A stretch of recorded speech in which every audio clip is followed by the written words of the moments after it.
Thank you, Bev and Andrew. Very good morning. It's just gone 9:30. I'm Sophia Hill with the latest headlines from the GB Newsroom. Our top story, GB News can reveal civil servants delayed compensation plans for child sexual abuse victims. Government sources have told GB News that when attempts were made to raise the issue, they were pushed into the long grass by senior officials. GB News national reporter Charlie Peters told us the latest earlier on. There has never been a thorough investigation. At GB News, we found over 50 different towns and cities where this was going on. The independent inquiry looked at 6. None of them are on that list. It is a sham. For Wes Streeting to hide behind it and say we need to do more, we can look back at this report. I'm afraid it's not good enough. Survivors... A government spokesperson from the civil service said timely advice is provided to ministers to help them make decisions in line with the civil code. Key reform figures have voiced their support for Nigel Farage after tech billionaire Elon Musk said he doesn't have what it takes to lead the party. Chairman of Reform UK, Zia Youssef, posted on X, labelling Nigel Farage as the most impactful British politician of our lifetimes. The tech billionaire's about turn appeared to be linked to a disagreement over Tommy Robinson. In his response, Farage said, "Well, this is a surprise. Elon is a remarkable individual, but I'm afraid on this I disagree. My view remains that Tommy Robinson is not right for reform, and I never sell out on my principles." It comes just weeks after Farage travelled to Florida to meet with Musk about possible funding for his party. And weather warnings persist across the country this morning as many commuters are suffering travel disruptions from severe weather. Major roads have been blocked and railways lines blocked. Manchester Airport's runways were closed early on this morning because of heavy snow, but have since reopened. Travel disruptions are due to flooding from thawing snow and heavy rain. As it stands, there are 60 flood warnings and 260 flood alerts in place. This all comes after the most of the UK saw heavy snow or icy rainfall over the weekend and reaching the coldest night of the winter so far at minus 13.3 degrees. And the government has unveiled their new pledge to cut the list of patients waiting for more than 18 weeks for NHS treatments in England by nearly 500,000 over the next year. Sir Keir Starmer is set to lay out these plans in a speech this morning as part of a drive to deliver 2 million extra appointments by the end of next year. The plan will expand access to community diagnostic centres and surgical hubs, alongside reforms designed to enhance patient choices and tackle inefficiencies. The British Medical Association has welcomed the news, but they are sceptical about whether it can be delivered. Those are the latest GB News headlines for now. I'll be back in half an hour, but now it's back to Andrew and Bev. For the very latest GB News direct to your smartphone, sign up to News Alerts by scanning the QR code or go to gbnews.com/alerts.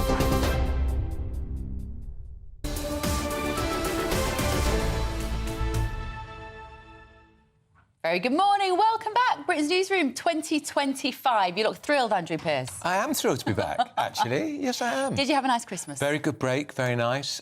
Saw family, saw friends. It was very nice. It was very nice. Yeah. Mine was similar. And do you know what? That was quite a long time that we were off GB News. That's probably the longest. Yeah. It's the longest you've had Lions in years. I can't remember how long. Do you feel a bit jet-lagged? I rather like being jet-lagged. I have to get used to it. Yeah. Because the starts are early, but I didn't miss Bev. No, I've just been asked someone in my ear. And she didn't miss me. So let's not pretend.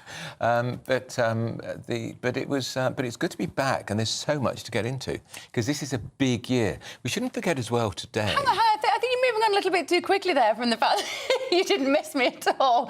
I missed you. I did miss you, Andrew Pearce, because do you know what? I did the show on New Year's Eve here. Oh yeah. And I did a couple of bits over Christmas. There were a few moments when I thought, oh, if Andrew was here, he'd be taking the mickey out of this. Probably would. And we'll have a little bit more of that sort of irreverence this morning that you've come to know and expect, particularly about the weather, I think. It's a bit of snow. Hello. It's January. It happens. And any excuse for the train companies to disrupt the service. Exactly. They don't normally need snow to disrupt the service. Exactly. Wrong leaves on the line. Wrong rain, wrong wind, it's ridiculous. Get a grip. We will be giving you a bit more of that realism here in Britain's Newsroom in 2025. Amber weather warning, what's that about? But let's get back to the news of the day then, as you were just about to talk about before I interrupted you for not missing me. And this is about, of course, the grooming gangs and the Reform Party story, because the two issues are very much connected. They are. And this kicked off, you remember, Jess Phillips, who's the minister, effectively safeguarding minister, has ruled out a request from Oldham Council for a national inquiry. She says, do it yourself. That's right. And, of course, the suspicion is Jess Phillips, who is a West Midlands MP, a Birmingham MP, she nearly lost her seat at the election. A huge majority nearly overturned when an independent Muslim candidate stood against her. Is she worried about upsetting the Muslim vote? Oh, I'd say without a doubt. And this is why these two stories are so interesting and why they've come together, in a sense, because, of course, Tommy Robinson, controversial character, has got dragged into this debate. Who's in prison. Who is in prison. Elon Musk has jumped on the Tommy Robinson bandwagon over the weekend and therefore marginalised Nigel Farage to some extent, because youth reform could now be looking quite rattled. The tech billionaire, Elon Musk, has said, the quote was, Nigel Farage doesn't have what it takes to lead Reform UK. Now, this is just weeks after a meeting in America. In Mar-a-Lago, no less. That's right. For Trump's Florida home. And of course, there was a promise of millions and millions of pounds for reform from Elon Musk, which I must say I was rather queasy about. American billionaire who doesn't have a vote here, contributing millions. Well, Nigel took to X, Nigel Farage, and said, well, this is a surprise. Elon is a remarkable individual, but on this, I'm afraid I disagree. My view remains that Tommy Robinson is not right for reform, and I never sell out my principles, which I have to say, I think that is a classy response. I don't think he could have done anything else. It is. And, of course, remember, Tommy Robinson is in prison for contempt of court because he repeated something he knew the court says to be not true about a refugee, so was sent to prison. So this morning, Musk has returned to the fray, tweeted a poll asking whether America should liberate the people of Britain from their tyrannical government. It's got a poll running. Already 70% say yes. What do you make of it? Let's bring in our first guest, Simon Danchuk, who is, of course, was the Labour MP for Rochdale for many years, one of the first to blow the whistle on these disgusting, let's not call them grooming gangs, rape gangs. They were raping young girls, predominantly white. The rapists were predominantly Asian heritage. Tommy Robinson, of course, was one of those who raised this early on. However, I still think Nigel Farage is right. He's in prison, contempt of court, he broke the law, and he's been in prison many times before. Has the Labour leader, the Prime Minister, got something to answer here? Because he was Director of Public Prosecutions, Simon, when some of this was going on. And Maggie Oliver, the copper who blew the whistle, she's been out on the broadcast round this morning saying there was a memo going around from the DPP at the time saying don't prosecute because of the risk of inflaming racial tension. What's your take? Yeah, well, I certainly agree with Maggie Oliver. And for a bit of context, I was the MP for Rochdale from 2010 to 2017. I'm not from Rochdale. The grooming, as you said, the rape gang scandal blew up in 2012. There was a trial in May 2012. I think, rightly called out the issue of ethnicity, of religion, of culture playing a part in this. I said that was a factor in why these predominantly Pakistani men were raping these poor white working class girls. What year was that, Simon? That was 2012, so quite some time ago. And this morning I was just looking back at the speech I made in Parliament soon after that, and I named and blamed the Labour Council for having tried to cover it up at that time. So I wasn't very popular in the Labour Party. The neighbouring MP, Jim Dobbin at the time, in Haywood and Middleton, had a quiet word with me. He'd been an MP for a long time. He'd given me some fatherly advice, I suppose. He said, listen, don't mention ethnicity. It won't do us any favours. Most concerning, in Parliament, just outside the chamber, in 2012, just before Prime Minister's questions, I'll never forget it, Tony Lloyd sidled up to me. He was chair of the Parliamentary Labour Party, and he said to me, listen, ethnicity isn't a factor. You shouldn't mention that in all the, comms that you're doing around this. And he was a Greater Manchester MP at the time. He was indeed, Manchester Central, that's right. Most concerning is that he was just standing to be the Police Commissioner for Greater Manchester. And I'm in no no doubt that he was warning me off this issue because he was concerned that he would lose votes in Greater Manchester when he stood in that election. From Muslims? From the Muslim votes, absolutely. I'm totally convinced by that. And it's not just my word on this. In 2012, he also made a speech in Westminster Hall in Parliament where he said he didn't believe race and ethnicity, religion were a factor. And then he went on about Jimmy Savile, drawing comparisons with that for some bizarre reason. But I'm totally convinced it is a factor and always has been. So I were quite comfortable in raising that. But it didn't go down well in the Labour Party. And I'm convinced that the reason they don't want a national inquiry now is because that will shine a light on Labour's role in the cover-up of all of this. Well, Professor Alexis Jay, who did an inquiry back in Yes. 2014 and then another in 2022, she said explicitly that, the authorities turned a blind eye to what was happening in Rochdale because of the ethnicity of the assailants. Yes. She was specific. Yes, you're right. And I sat on the Community and Local Government Select Committee and we cross-examined Alexis Jay, Professor Jay. She'd done a report into Rotherham. Yes, yeah. An excellent report. And she said local politicians were culpable. I also called for Sean Wright, the Labour Police Commissioner for South Yorkshire, to stand down, which he did do subsequently, because he was implicated in it, there's no doubt about that. The inquiry then, the national inquiry, is a smokescreen that Labour are now using. They say, no, there's been an inquiry already. Let me be clear about that because I pushed for it. I lobbied Theresa May for it. It's really important. She was the Home Secretary. She would ring me up at home to discuss the issue. That was looking at historic abuse around Cyril Smith, Peter Morrison in Chester, other politicians. It wasn't dealing with the rape gangs that we're talking about now. So to say it's already been done is a nonsense. But isn't another inquiry the last thing we need? I'm getting very tired, and I think a lot of our viewers are, of expensive, protracted inquiries when actually you could probably write down on a piece of A4 that what needs to be done now. Isn't it just that police need very, very clear, unequivocal guidelines which point out that ethnicity should not be a barrier to pursuing an issue like this when it is quite clearly confined to a cultural or ethnic religious group? We don't need an inquiry, do we, Simon?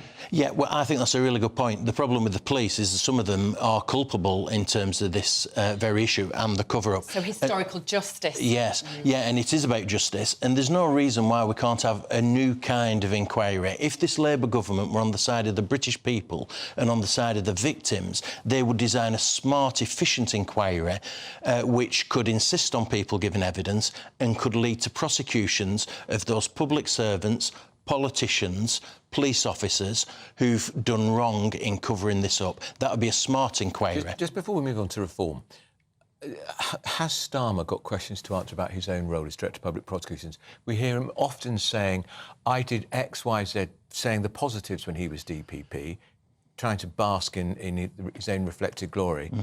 Doesn't he have to answer when there are criticisms? And Maggie Oliver, again, said today, there was a memo going round saying, do not prosecute, from his own department. If that's the case, he's got to explain himself.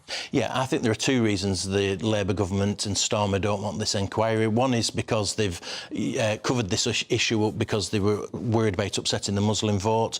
And secondly, because of Starmer's role as Director of Public Prosecutions. He had that role from 2008 to 2013. He only came to this subject exceptionally late, around 2012. What was he doing for all the other years in that role? What about reform? Elon Musk, this is a complete mess.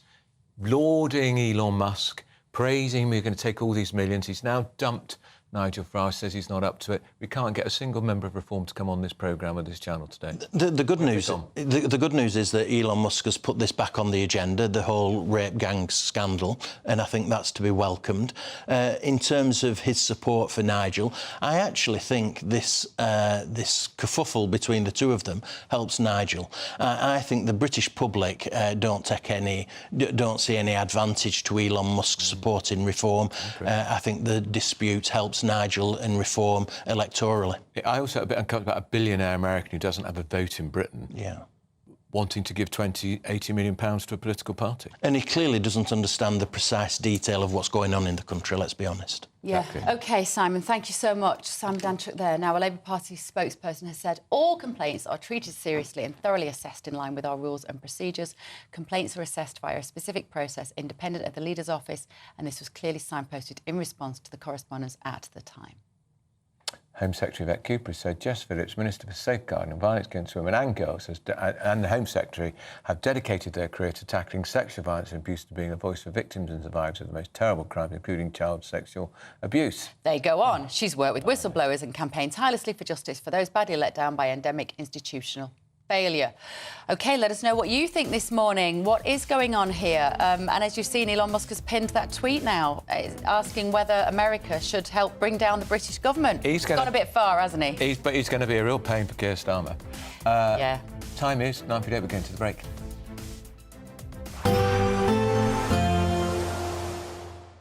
I hope it doesn't rain. Don't worry about it. It'll spoil our holiday. Relax, we're totally covered. All Clear Travel Insurance sponsors GBNews travel destinations forecast. After a wet few days across some parts of Spain and Portugal, it is going to become drier. However, rain will arrive across parts of Italy and Greece. A dry picture for the Canary Islands and Madeira as well. Plenty of sunny spells. Similar picture across southern parts of Spain and Portugal. However, parts of Italy stretching across to Greece and perhaps Turkey as well. Increasing cloud here, some outbreaks of rain, feeling cooler as well. The outlook, though, is for it to become much drier and sunnier. All Clear Travel Insurance sponsors GBNews travel destinations forecast. Good Afternoon Britain isn't just about us. The wonderful thing about this programme is it's about everyone watching. It's an interactive programme. Well, there absolutely is something to see here, and we're going to be talking about it more. Whether it's breaking royal news, Will, please bring us up to date, or indeed a particularly punchy speech in the House of Commons. Very, very curious. We bring it to you live, and then we bring you live reaction as well. That's Good Afternoon Britain, weekdays from midday. Only on GB News, the People's Channel, Britain's news channel. Nana Queer, weekends from 3 p.m. Today I am joined by documentary maker Daniel Wing, who is still trying to find out who murdered his mother 30 years on. He's also created a documentary called Who Murdered You, Mum? Daniel, can you just tell us the story of what happened to your mother, what you know? So when I was 1 year old in 1992, my mum Tina was murdered. My dad went on trial for it and was acquitted. And the case went unsolved and has been unsolved for 32 years. My nan, who raised me, amazing woman, passed away sadly 2 years ago, and that kind of sent me on a quest for answers. So your documentary then, what are you hoping to achieve with it? I am fighting for justice for my mum. I have had a meeting with the police and they are looking to see what they have and are looking to reopen investigation if they can find new and compelling evidence.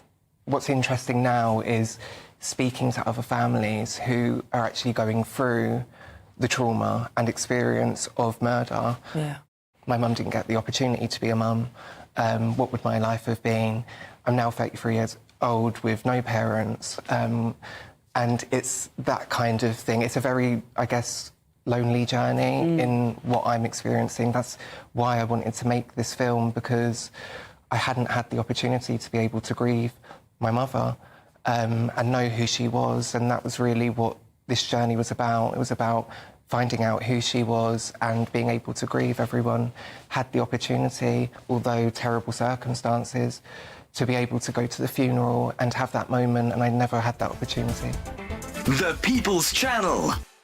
Hi there, I'm Michelle Dewberry, and I'm going to take a second to tell you all about my show, Dubes & Co. We start off with the issues of the day. We then bring in both sides of the arguments. We get rid of the disrespect. And then you throw me into the mix. And trust me, I'll tell it exactly how it is. And then, of course, the magic ingredient, you at home. We mix it all together, and what have we got? In my opinion, the best debate show in town. Monday to Friday, 6 till 7 on GB News, Britain's news channel.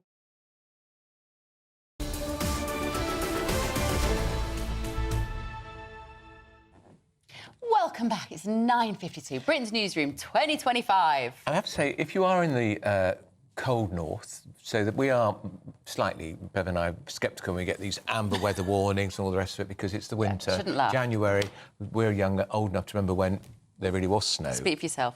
Well, I can remember in 1984, ice on my duvet. Ice on your duvet? The Don't be ridiculous. No one had ice on their duvet. Because it had literally fallen off the window, inside the window. I was in a flea-bitten bedsit. It was so freezing. And, oops. And, but if you are in the north, are you struggling? Is it difficult? Or do you rather mock the idea that the government has to issue an amber weather warning? As a northern girl, I can tell you that the northern people this morning will be sat there going, come on, we've seen worse than this. What's the fuss Or maybe about? we're wrong. Do you know what? Will you send us your pictures? Yeah. gbviews@gbnews.com. It's been a while since we said that. Because this is just an excuse for the train companies not to run a proper service, as if they need any excuse. Yeah. The most overpriced train service in the country, in the world, in Europe, and it's just be a good excuse. Your messages are coming in thick and fast this morning. Andy has said, I think Elon Musk, highlights the appearance that Farage doesn't recognise this is a war for our country, a war the Conservatives, Labour and the self-called progressive Liberals deliberately started when they imported foreign cultures with abhorrent practices that are completely at odds with our way of life. Since when is it OK for children to be violated in the way that has happened?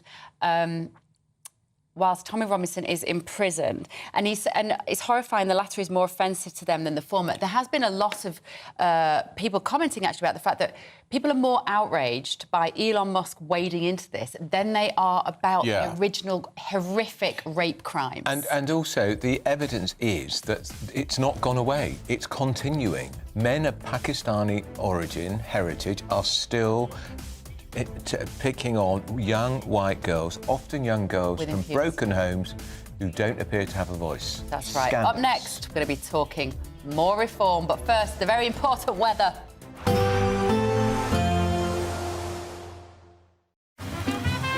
Despite the morning rain, it'll be a nice, warm, cosy day ahead. Boxed heat pumps, sponsors of weather on GB News. Hello there, good morning. Welcome to your latest GB News weather forecast. It's staying cold for many of us for the day ahead. Wintry showers, particularly in the north and the west, icy stretches, and it stays cold for much of the week ahead. An unsettled start to the day. Outbreaks of rain and snow across central northern parts of England, eastern parts with quite brisk northerly winds here. Bit brighter elsewhere, but largely cloudy, frequent showers, these falling as a mixture of hail, sleet and snow, even to some lower levels, and a keen northerly breeze as well. Temperatures really struggling across the north today, 3 or 4 degrees at best, perhaps 6 or 7 Celsius towards southern counties of England, but turning colder through the afternoon and evening here as that cold air sets back in across the country. So looking at the picture for this evening time, we can see wintry showers, particularly in the east across Scotland, icy stretches across most areas, an unsettled end to Monday across Northern Ireland as well. Frequent wintry showers here, something a little dry across Northern England, but wintry showers in the east. And again, a mixture of rain, sleet and snow showers for Wales, perhaps some wintry showers over the moors in the southwest as well.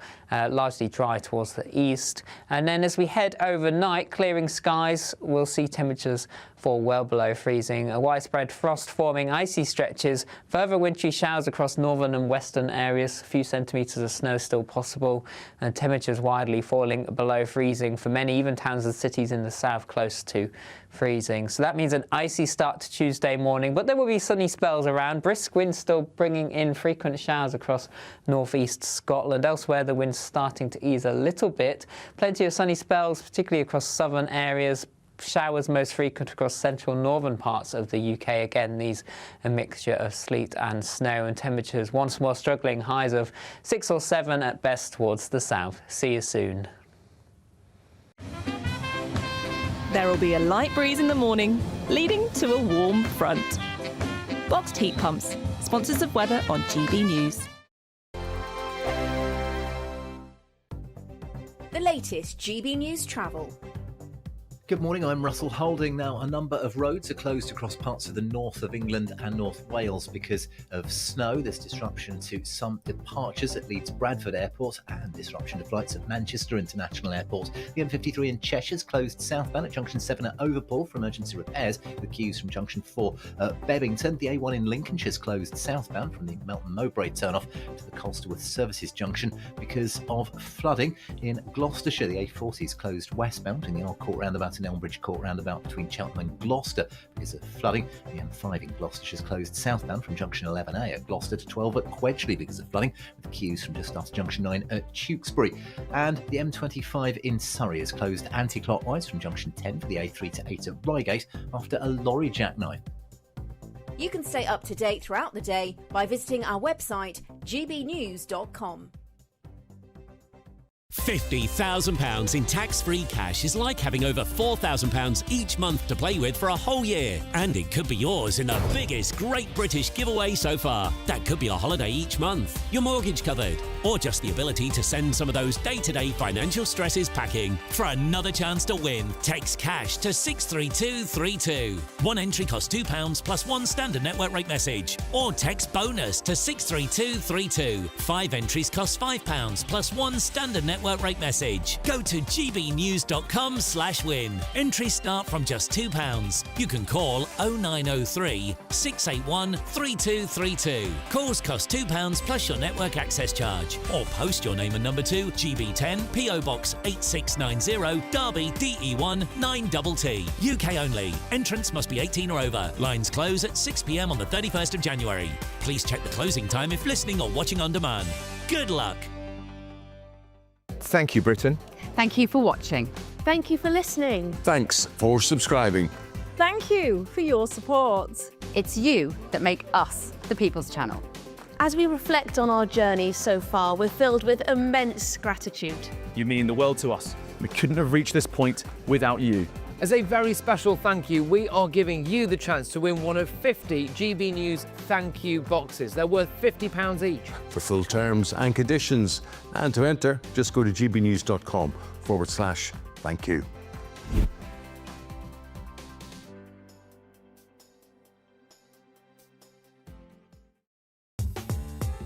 I'm Christopher Hope. From pop stars to politicians, I'll interview anybody in a pub who's got a political opinion. Join me every Friday on Spotify, Apple Podcasts, YouTube or gbnews.com, or wherever you get your podcasts. This is GB News, the People's Channel.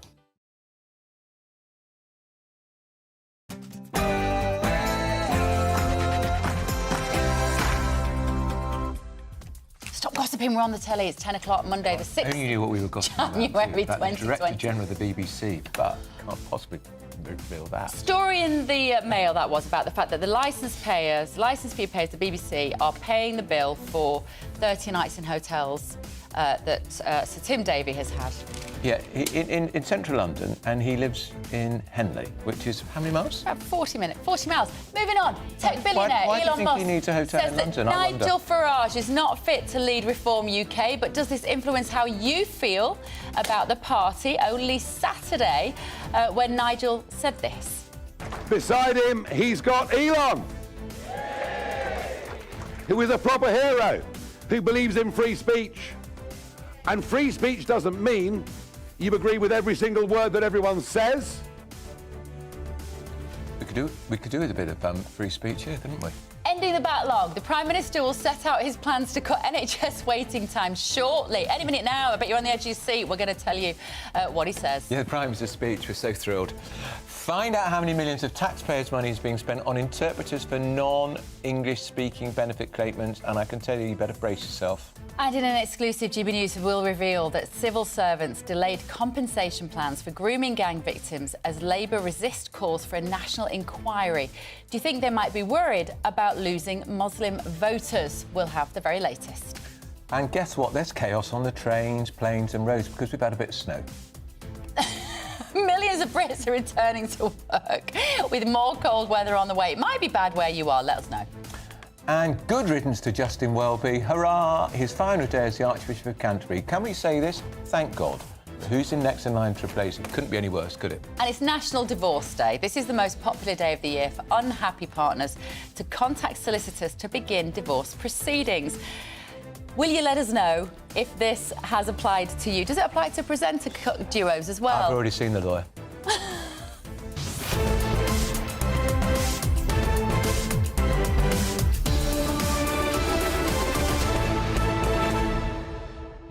It's a no-fault lawyer, because it's all her fault. You can have the cat. Right, 2. Well, now we're joined by former Labour advisor Matthew Talbot and Alice Denby, who is features editor at Metro. City AM. City AM, forgive me. Yes, forgive, I did know that. We have to talk, don't we, about Elon Musk. What do you make of this? Is this actually a blessing in disguise for Nigel Farage and reform? Because Musk always going to be problematic if he gives millions and millions and millions of pounds. What does he want back? Yeah, absolutely. I mean, I think, free speech is one thing, but this man doesn't know anything at all about British politics. The idea that Tommy Robinson is more of an asset to reform than Nigel Farage, he's made a serious impact on British politics. Tommy Robinson, a far-right criminal. Yeah. Frankly, he could say what he likes, but nobody really has to listen to him. And I think, as you say, if he had ended up giving £100 million to reform, I think, that's clear kind of foreign meddling in our politics, which I don't think anybody would be particularly happy about. I also think that this is just a sort of an amuse-bouche for the future falling out he's going to have with Donald Trump, which is going to be fireworks. Yeah, and I think in a playground spat, if Donald Trump has to choose between Elon Musk and Nigel Farage, which way would he go, Matt? I suppose it depends where the money is, what he wants more. I think the whole thing about this, though, is bizarre because Elon Musk is irrelevant in a big way, really, other than being essentially a cabinet member of the incoming president. That's all he is. He's almost like a teenager that's just found out about politics and just happens to have billions of pounds and access to a social media account. And I think, for me, if he said half this stuff down the cross keys, he'd be left out the boozer, my local boozer. People wouldn't care for it. So. And also, I think, Matthew, he's a genius. And no doubt about it. The electric car thing has been extraordinary. Yeah. The rocket going up and coming down, amazing. Neuralink, the geniuses are often mad. They are, and also, I have no doubt he's clearly very intelligent. It's thrilling as you are. Something even more thrilling is about to speak. Sit back in nervous anticipation. It is our Prime Minister outlining his latest plan for the NHS. Exactly what we want. I see some of the colleagues here behind me who I was talking to this morning. You should all be really so proud of what you're doing. We're really proud of it. So thank you very much. And a Happy New Year to you all. I hope you had a refreshing Christmas break.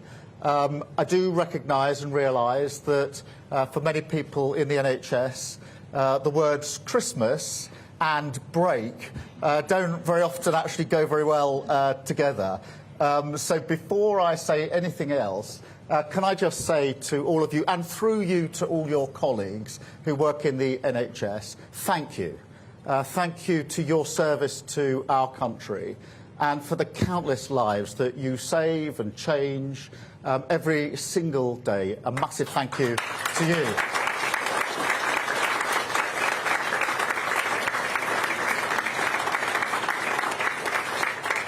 Now, this year, of course, is the 80th anniversary of VE and VJ Day.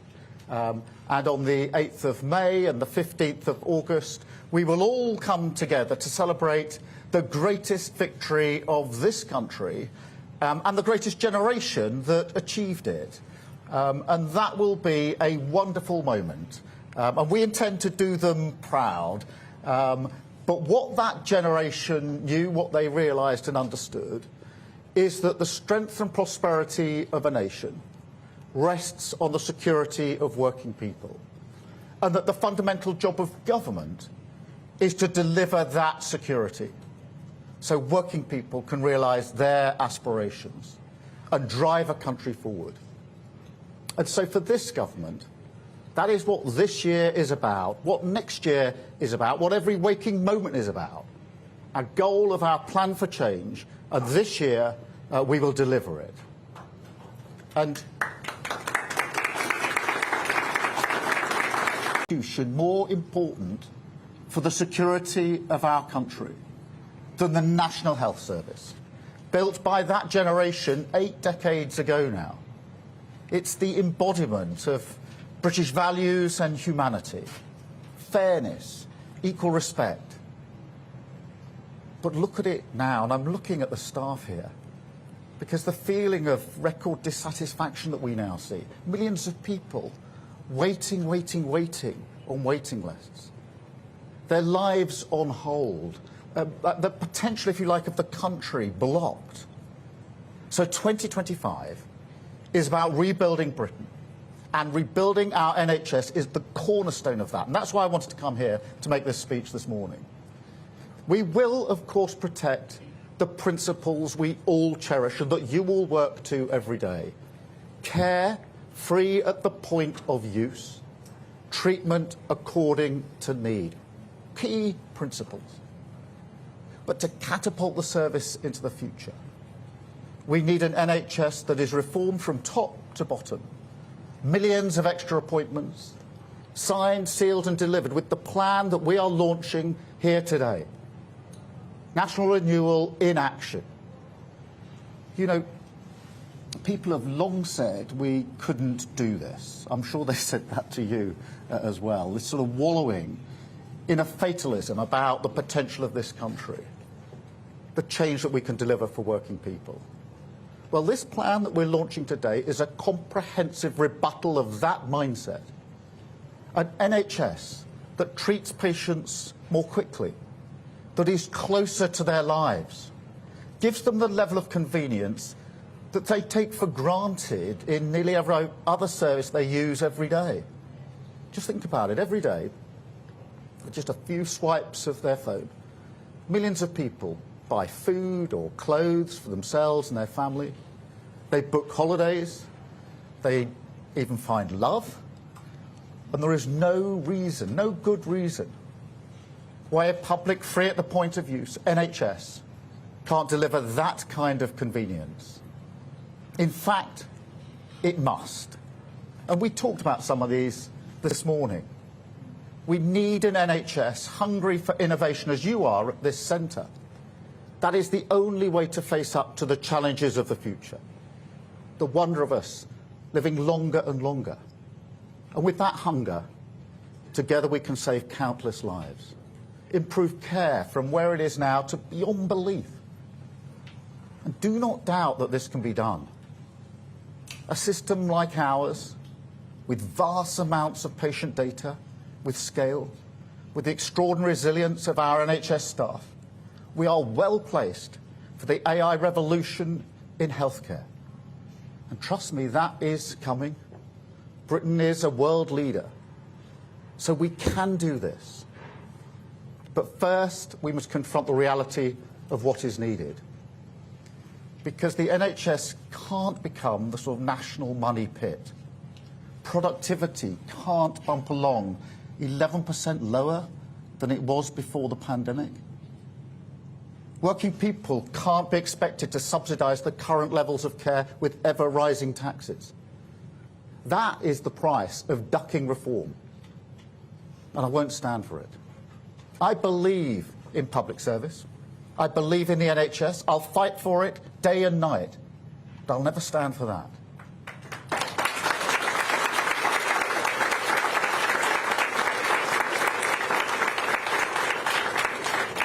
And look, as many of you will know, and as we talked about this morning, my wife, my sister, my mum, they all worked or work for the NHS. And as you know, nobody who works in the NHS does it for an easy life. You know that, and I know that. And, you know, I've said many, many times before, I wouldn't be standing here in front of you today if it wasn't for the NHS. Because my mum had Still's disease. She was diagnosed when she was 11. And one of the things she was told is she would never be able to have children.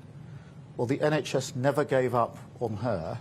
And that's why I'm standing here before you today. So thank you to the NHS, as every family has a story like that to say thank you to the NHS for.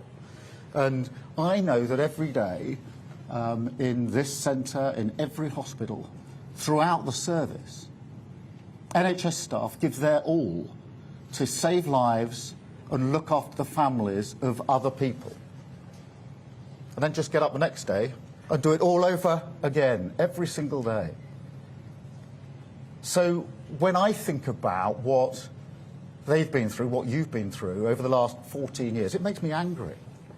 I'm angry that you're working harder and harder, yet the system just isn't delivering the results that we need for patients or for staff.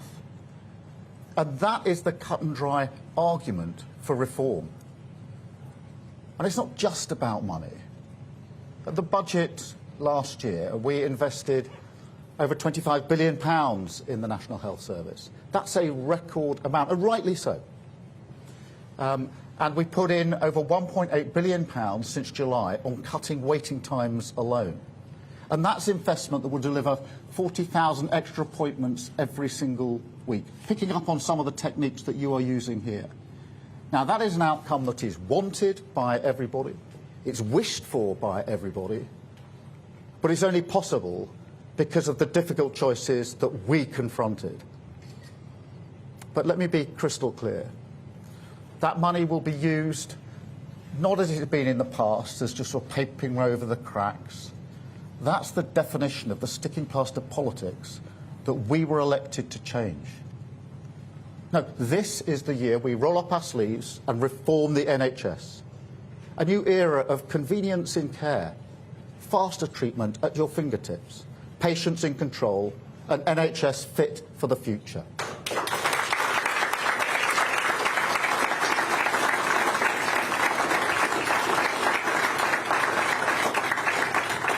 It's not just about giving patients greater flexibility over appointments, although that's really important, and you're doing that here, as I saw this morning, or leveraging the power of the NHS app.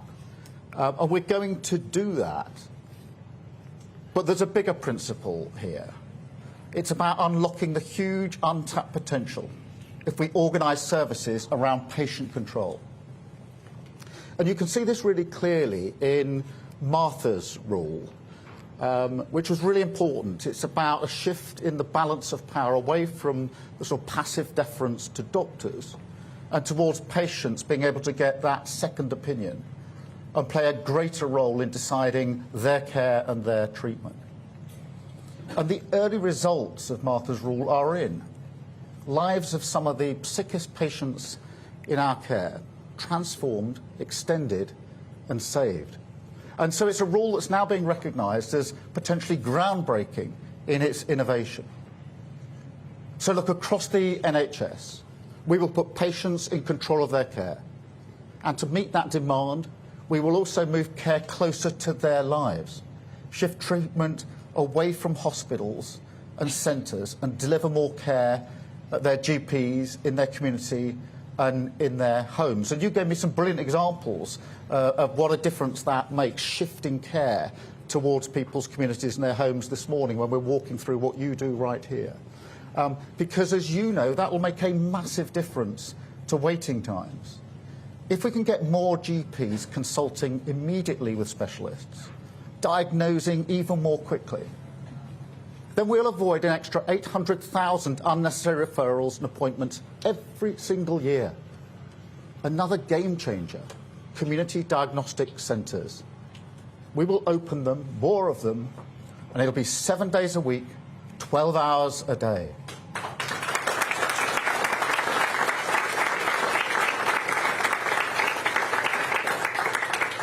So if you need a scan or an X-ray, you get it done much more quickly and at your convenience. And that alone will deliver 440,000 extra tests and scans every year.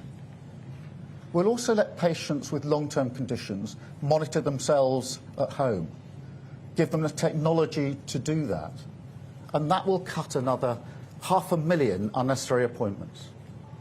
We'll also reform funding incentives, focus our investment on what will actually cut waiting times. Far too much money is wasted on inefficient care. That has to stop because we can't afford it. Artificial intelligence will help us here as well. I've seen it in actions at a hospital I was at the tail end of last year. An AI-enhanced stethoscope that can tell in a heartbeat, literally, whether you're at risk of cardiac failure. And just think about that. That's a patient saved in an instant from a possible future that they may have had, where they might collapse, possibly more than once, where they have to be rushed on trolleys into A&E, into acute services. All of that avoided because AI was able to pick it up much earlier. Think of the impact, not just on the individual patient, the person that might happen to, and of course their family, but also on the NHS. Because artificial intelligence is a technology with almost unlimited power to cut waste, speed things up and save lives. And with this plan, the NHS will harness it properly. And finally,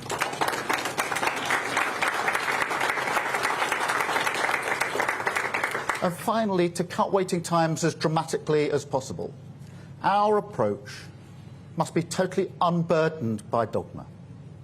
Working people will expect nothing less. So today, I welcome a new agreement that will expand the relationship between the NHS and the private healthcare sector, make the spaces, the facilities and resources of private hospitals more readily available to the NHS.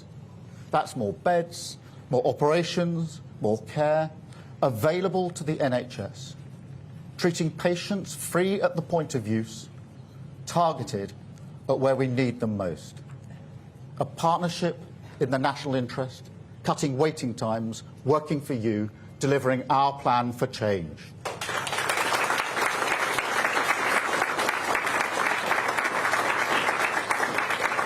Now, I know some people won't like this, but I make no apologies. Change is urgent. I'm not interested in putting ideology before patients. And I'm not interested in moving at the pace of excuses. All through this project that we've been involved in, people have been saying to me, slow down. You can't change the Labour Party, they said. You won't win an election in every nation in Britain, they said.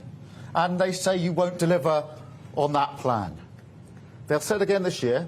I've no doubt about it, about this plan. It's that anthem of decline. But they've been wrong at every stage. And they'll be wrong again, because this year we will show that Britain can change our country. Politics can be a force for good, and we can unite the NHS behind a plan for reform. An NHS that's faster, easier and more convenient, with waiting times cut, patients in control, technology at your service, and outstanding care in your community. That is the change we will deliver. Another step along the road to a country and a people strong, secure, confident that the future will be better for their children. Thank you very much.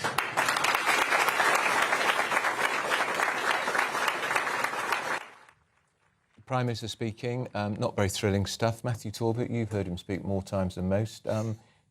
Look, we've talked before, he's no orator, but there wasn't much new in that we didn't know already. Diagnostic centres, there'll be more of them. They'll open at weekends. That means they've got to pay them overtime. The Tories are already unveiling lots more new diagnostic centres. What else is he doing to cut waiting lists? I mean, it's hard to take much away from that. And I really struggle with this because I want the Labour Party to be successful, I want them to do well, and I want them to be radical. And that doesn't mean left-wing, that means new ideas, which is why it's disappointing to see basically a carry-on from Tory policy that was announced in 2023. I think the idea of a 7-day NHS is important, especially when it comes to operations and scans. When did we stop having one? Well, I don't know, but I lost someone that was very close to me that was like a stepdad because a cancer wasn't found soon enough because they basically didn't do it over a weekend, the scans and stuff like that. So I know it is a real issue for lots of people. I think the private sector stuff is interesting. I don't think really, and I might be wrong on this, I don't think most people care. As long as they don't have to pay and they're seen quicker and they're fixed, whatever it is they need, hip operations or otherwise, why would you care? You want to get seen. I tell you what struck me, Alice, there, was he said we've got to be unburdened by dogma. He went a bit Kamala Harris with his unburdened there, didn't he? And he said he's going to announce an NHS and private collaboration. Again, no detail. June 2024, he said even if he had a loved one on an NHS waiting list who was dying, he wouldn't use private healthcare. So what's changed? Yeah, you're right. That's a really good point. I mean, look, I think Matthew's absolutely right. There's nothing new here. I mean, people have been talking about moving services out of hospitals and into the community since I was working in Parliament in 2015. Everybody knows that a hospital is often the worst place to get your care. But the problem is that all the political incentives line up. You know, if you're going to be moving services out of hospitals, some hospitals are going to have to close, and then you're going to get every single MP campaigning to keep their local hospital open. So if he really wants to deliver this effective change, he's going to really need to look at those political incentives. And he's absolutely right to say you need to get rid of this dogma that everything has to be delivered by the state. The state is often the worst person to deliver healthcare. But I'm not convinced he really has the chops to get into the detail of how to deliver this reform. One key way to get out of hospitals is to use more pharmacies. But we talk to pharmacists on this programme a lot. They are taking a form of almost industrial action, almost work tool, because they're not getting enough money from this government, as with the last government, to cover the cost of their drug deals. Pharmacies are closing down all the time, when we should be supporting them if we want to take the burden away from hospitals. Well, Rishi Sunak had a big plan to, to massively enhance pharmacies. Again, what's new here? There's nothing new, is there? It just speaks of the uni party again a little bit. This is the Labour and the NHS. It's your strong area. It's the area where you should be at your strongest and boldest. I wouldn't even say it is necessarily the strongest. I think people still just distrust the Conservatives on the NHS the way that they don't necessarily Labour. But I think whoever is the government of the day, if the NHS is on its last legs, they're not going to trust anybody because you've given words, not deeds, with regards to it. I think the only other thing I would say on the speech, and this is actually a plea to all politicians of all stripes, please stop giving speeches with people stood behind you. I don't know who started this and where it came from. They never look interested. It doesn't make you look more in touch. The same with the sleeves being rolled up and whatever else. And you're actually running the risk of somebody sort of protesting and you're looking a bit silly. I think also nobody really, other than possibly us this afternoon, are going to watch this speech. This could have been done on a morning round. Get yourself out for a couple of hours on every channel across the UK. He's trying to do anything, isn't he, to deflect from all the noise around reform as well. But these are doctors and nurses and medics who should be working, and they're thinking we've got a lot of work to do, and they'll have been there for at least half an hour. Exactly. You've been coordinated these people. They get there half an hour before, they're stuck there, then they have to talk to them afterwards. It's an hour and a half out of the day when they should be working with people who are... Yeah, this is not the way to cut waiting lists, is it? He's talking about the grooming gangs. Let's hear what he's got to say on this. Here's the Prime Minister. And they've not been listened to and they've not been heard. And when I was Chief Prosecutor for 5 years, I tackled that head on because I could see what was happening. And that's why I reopened cases that had been closed and supposedly finished. I brought the first major prosecution of an Asian grooming gang. In the particular case, it was in Rochdale, but it was the first of its kind. There were many that then followed that format. I changed the whole prosecution approach because I wanted to challenge and did challenge the myths and stereotypes that were stopping those victims being heard. So we changed the entire approach, not without criticism at the time, I might add. And when I left office, we had the highest number of child sexual abuse cases being prosecuted on record. Now, that record is not secret. As a public servant, it's there for all of you or everybody to see. I also called for mandatory reporting of child sexual abuse. I called for that a decade ago. The Tories did nothing about that for those 10 long years, including when the J report came out nearly 3 years ago now. Central plank, mandatory reporting, still hasn't been done. We're going to do it. But let's just to bring it in closer, and I will answer you on Jess Phillips in particular, because those that are spreading lies and misinformation as far and as wide as possible, they're not interested in victims. They're interested in themselves. Those who are cheerleading Tommy Robinson, not interested in justice. They're supporting a man who went to prison for nearly collapsing a grooming case, a gang grooming case. These are people who are trying to get some kind of vicarious thrill from street violence that people like Tommy Robinson promote. And those attacking Jess Phillips, who I'm proud to call a colleague and a friend, not protecting victims. Jess Phillips has done 1,000 times more than they've even dreamt about. when it comes to protecting victims of sexual abuse throughout her entire career. And so just as I took on the criminal justice system and the institutions when I was chief prosecutor, I'm prepared to call out this for what it is. We've seen this playbook many times, whipping up of intimidation and threats of violence, hoping that the media will amplify it. Now, Jess Phillips does not need me or anybody else to speak on her behalf.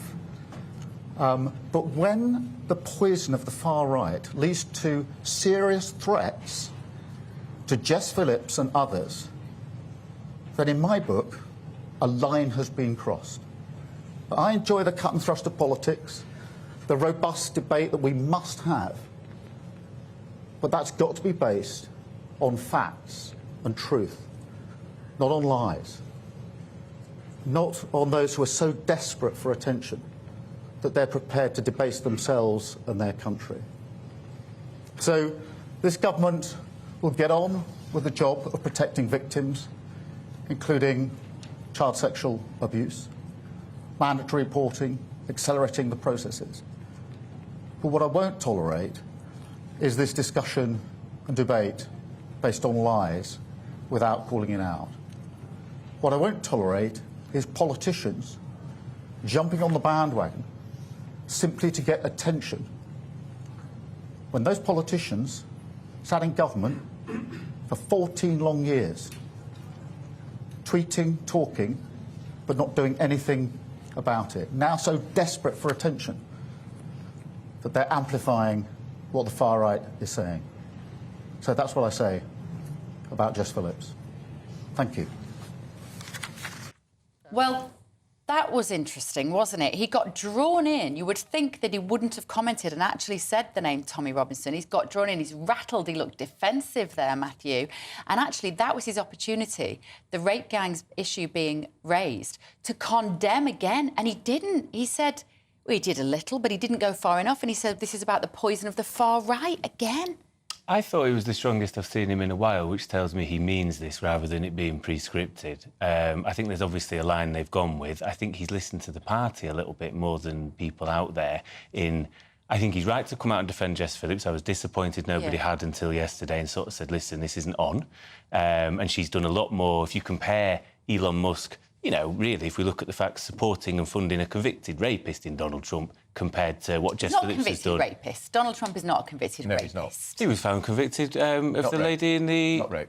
Well, what was it then? Not rape. Not rape. Well, if we want to split hairs, it's either rape or sexual assault. It's hush money, isn't it? You mean the Stormy Daniels or the No, in Bloomingdale's, yeah, in Bloomingdale's. He was convicted. He's never been convicted of rape, Matthew. He was convicted. We're now... We're going to clarify it. We'll clarify it. We will clarify that. I'm happy to come back on that and go and have a look in the green room, but I'm fairly certain. But on that, I think he was quite strong. I wouldn't have named Tommy Robinson. I would have invited somebody like Maggie Oliver in. Hang on, we're going back to Starmer talking about Elon Musk.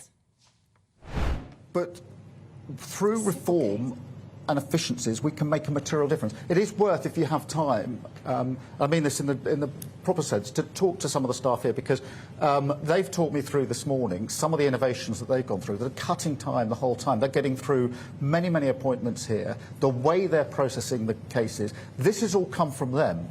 We asked them how these innovations come about, and they said it's our thinking about how we can improve the process. They're constantly doing that. So I don't sort of accept the basic argument that's put to me that you can only work at the pace we're working now, you'll never get more out of the staff and resources we've got. Actually, the staff here and in many, many other places across the country are very willing to look at ways of improving and changing the way they do things. And, of course, technology comes on top of that. Look, in relation to... I mean, I've said quite a lot about the various lies and misinformation that are put out there. My record is it's open. I mean, there was nothing secret about being Director of Public Prosecutions. Every single case I prosecuted went to court and was looked at by a judge. I had an independent inspectorate, had access to every single file of every case any time he or she wanted, and I was overseen by the Attorney General, which for 3 of the 5 years was a Tory Attorney General. So that record, I mean, and so in a sense, rather than me trying to say any more about what I did when I was in office, you can access this material, you know where it is, you know what the facts are. But it is an important point that's more... The reason I've emphasised this today is because it's more... This isn't about whether I defend myself or my record, frankly. That record is there, you can see it, you can make your own mind up. It is something about the nature of our politics.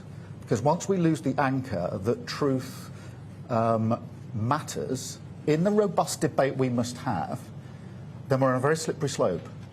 And when politicians, and I mean politicians, who sat in government for many years, are casual about honesty, decency, truth, and the rule of law, calling for inquiries because they want to jump on a bandwagon of the far right, then that affects politics, because a robust debate can only be based on the true facts. And that's why this is actually an important point about our politics, not about what anybody may or may not say on Twitter. That actually isn't the main issue. The main issue is, what are politicians here doing to stand up for the things that matter to our democracy and the way that we have robust debate. That's why I want to call this out, because I think it really matters. And it matters not just to me, not just to the Labour Party, but it ought to matter, and it used to matter, to all political parties. And it's a sign of where the Tory party have got to, that we're even having this debate. Thank you very much, Robert. Can I go to... I've got Chris Hope. Chris Hope, GBNews, and I must ask also about the grooming gang scandal. Critics will say it's not a far-right bandwagon issue, Prime Minister. The ICSA report looked at just 6 towns where grooming gangs were operating.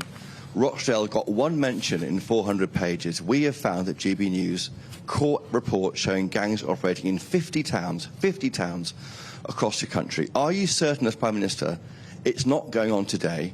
Why don't you order a national public inquiry to join the dots between 50 towns, not 6, barely mentioned in the J report? Are you afraid it might expose failings as your role as a DPP? And that's why Elon Musk says, were you complicit in the rape of Britain? You have not... to go after the far right on this does not go to the heart of the problem. No. Look, Chris, look, on my record, I think you were actually covering crime when I was DPP. You were quizzing me at the time for The Telegraph as the crime correspondent, I think for the entire 5 years, if I'm right. And quite rightly, too. I'm not complaining in the slightest. But you looked at my record for 5 years with me as I was doing the job, facing your questions. You've got access to all of the material, so in a sense you can look at it. I've set out what I did. I actually changed the system because I could see some of the things that were going wrong. I wasn't prepared.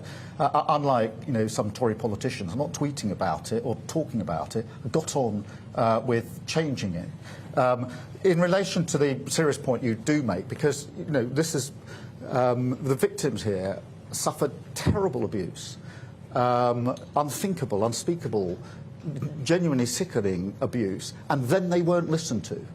That has to be taken seriously. We have to do everything we possibly can to make sure that never happens again. That's why I made the changes I did within criminal justice.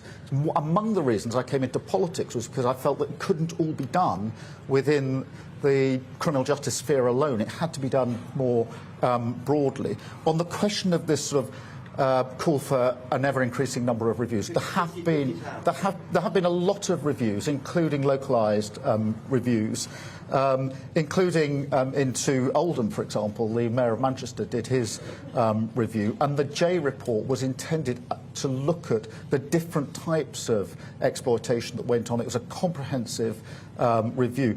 What Professor J said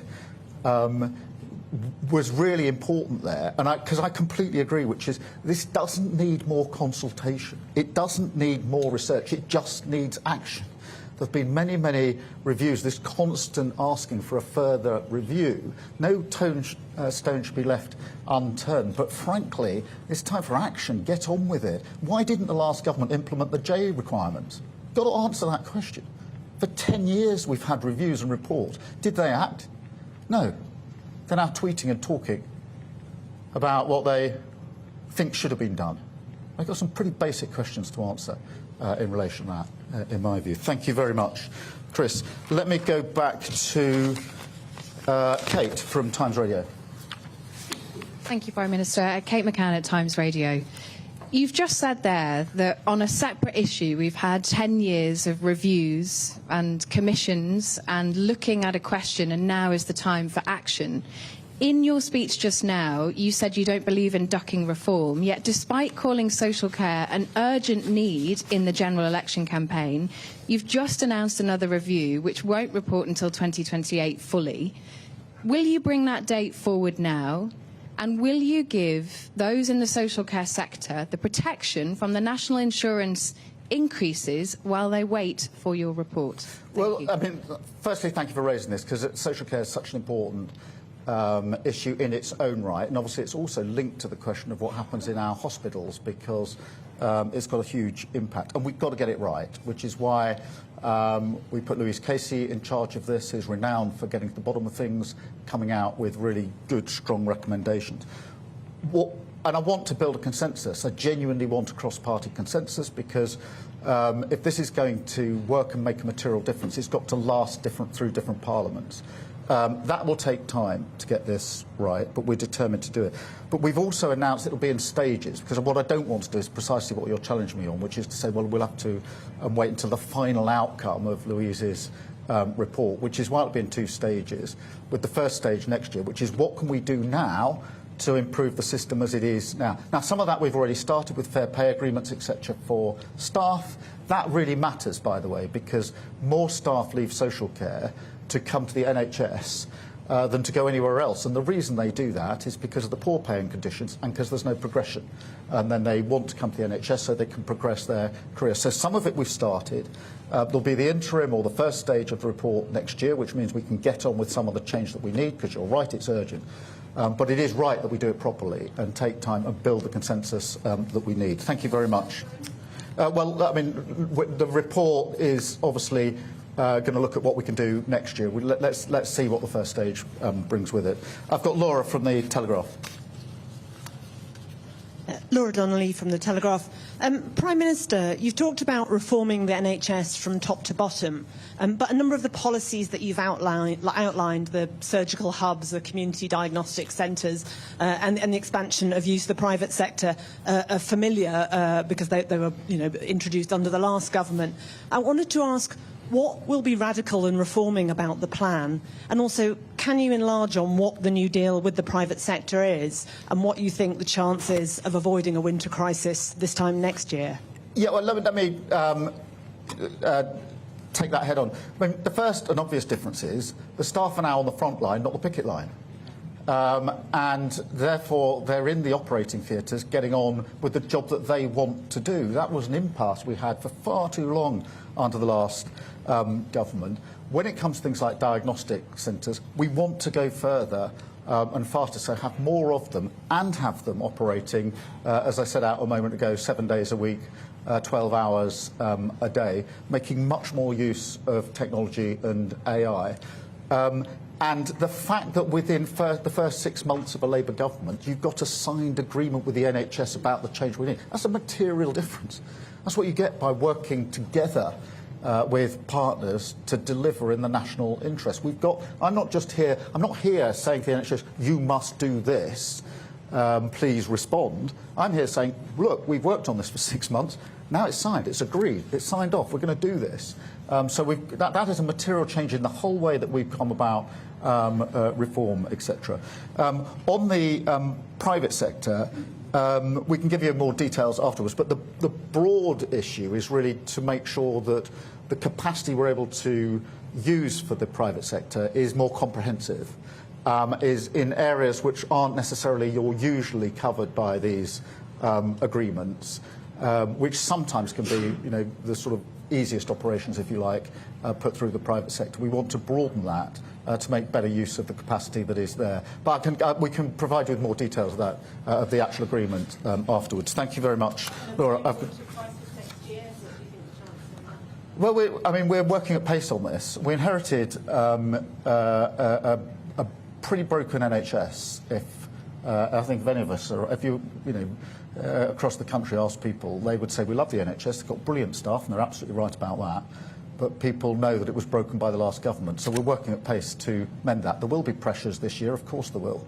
But the point of the 10-year plan, the point of the reform, The point of taking some of the pressure off through waiting lists is to make sure we can manage that crisis through this winter and alleviate as we go forward. But you know, we inherited, as with so many other areas, we inherited a real mess from the last government. Thank you. I've got Max from the Times. Thank you, Prime Minister. You say the sort of language Elon Musk uses matters to democracy here and has a serious negative impact on it. Musk is in a couple of weeks' time going to be a senior member of the US administration led by Donald Trump. So are you taking this as direct attack from his administration, and will you ask Trump to tone it down? I'm actually making a more general point. I'm not going to individualise this to Elon Musk or anybody else. I'm making more because actually I'm very concerned about where the Tory party is going on this in this country, because they are not.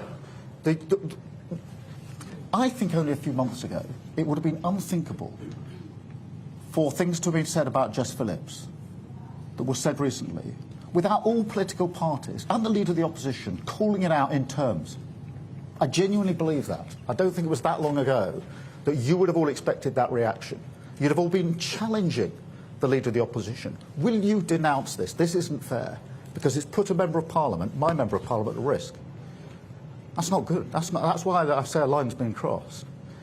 So this isn't about America or Musk. I'm talking about our politics. I'm talking about the responsibility that our politicians have in calling this out for what it is and distancing themselves and condemning it. Because if you're not prepared to stand up as a Tory MP and denounce what's been said about Jess Phillips, who's now had threats made to her, then you need to seriously consider why you're in politics in the first place, in my view. I've got Jack from The Sun. Thank you, Prime Minister. Jack Elson from The Sun. You correctly identified that the J inquiry looked at the wider issue of child sexual abuse. But by refusing to hold a national inquiry that zeroes in on these rape gangs, can we take it that you are then satisfied that there are no more failings of wider state that need to come to light? Well, I don't think we should leave any stone unturned, but I think we know what the basic failings were. The reason I brought the first mass prosecution for an Asian grooming gang is precisely because I could see that these warped ideas about community relations were possibly having an impact. Because I could precisely see that the myths and stereotypes about the victims were preventing some of the most vulnerable in our society from the protection they needed. And that's why we took that. That action was taken over a decade ago. Yes, of course, you're right to challenge and say, well, couldn't there be something else? But the basic problem here is pretty well known. It was pretty obvious. That's why I did what I did in the Crown Prosecution Service, because I could see what the problem was. And so there's always this sort of suggestion, let's have another review. I think Professor Jay, I mean, she did look at this for a very long time. You could sense a slight impatience on her behalf, which is say, look, just get on with the things that have already... There were, what is it, 20-something recommendations in the Jay report. None of them have been fully implemented yet. None of them were fully implemented by the last government. So for the Leader of the Opposition now to call for a further inquiry, but she didn't even implement the 20 recommendations of the Jay report, which is about as comprehensive as you could get, then I think that shows that perhaps where just the, you know, trying to get noticed is becoming more important than the issue itself. So I don't duck your challenge, but I do genuinely say, for those that are really concerned of protecting these victims, and I really am, it's time to get on with it. Implement all the recommendations so far, and you'll make a material difference to the lives of very, very many victims. And that's why I think Professor Jay said, you know, let's just get on with what we've got. And I think there's an element of truth in that. I'm not closing my mind. And if you or others put specific allegations or issues to us, then we will faithfully deal with them, absolutely rightly. I'm absolutely not prepared to have this, you know, pushed under the carpet. But I'm slightly impatient with people who just say, do another review, when they haven't got on with implementing the very many reviews. There's 7 pretty big reviews. There's then lots of localised reviews. No end of reviews. It's time for people to take the action. That's why I did what I did as DPP. That's why I'm going to do what I need to do as Prime Minister. Thank you, Jack. I've got Claire from the Daily Mail. And thank you, Sir Keir. You vowed to restore trust and integrity to politics. So do you think it's time that your anti-corruption minister comes clean about her use of homes linked to her aunt's regime? And do you have full confidence in her? Troops Sadiq has acted entirely properly by referring herself to the independent advisor, as she's now done. And that's why we brought into being the new code. It's to allow ministers to ask the advisor to establish the facts. And yes, I've got confidence in her, and that's the process that will now be happening. Thank you very much. I've got Sophie from the Mirror. Hi, Sophie Huskisson from the Daily Mirror. So you said about NHS staff being on the front line, not the picket line, but some unions have indicated that they could go on strike again this year after your government recommended a 2.8% pay rise for health workers. Are you worried this could put your plans and targets at risk? And a second quick one, if I may. We've heard horror story after horror story of cosmetic surgeries going wrong, not only abroad, but also here at home. Are you concerned about this, and will you commit to looking at the Mirror's campaign demands to take action here in the UK? Look, on the question of pay, the first thing I would gently point out, particularly to the staff here, is we honoured the pay agreement last year, and quite rightly so, and I'm proud that we did that. So where we stand on proper pay for frontline NHS staff is clear from our record. Obviously, we'll have to go through the process for pay review. It's the usual process, but we will work with the unions, we'll work with the staff. The only reason we're able to hold up the agreement we've got today is because we've worked with the NHS on this, on what we can achieve together, and it's that approach that we'll take. On the cosmetic, I think you're running a campaign on this, and it is a really important issue, and I know Wes Streeting, the Health Secretary, is looking at this because clearly we need to look at what more can be done in some of those cases, so thank you for highlighting that. Thank you all very much, and now I'll do as I promised and get to speak to all the rest of you. Thank you very much. Well, we hope, like you had a coffee to get through that. Do you not feel sorry for those medics? Stood behind him. OK, they want to wheel them out for the speech, but then they have to stand through a press conference where he's overtly political, making political points. He's a politician. They should be back doing what they want to do, getting on with their job. They looked so bored. I was slightly distracted by the woman blowing her nose and looking at a tissue. That's the risk, isn't it, of having people behind you in the crowd, as Matthew Torbett said.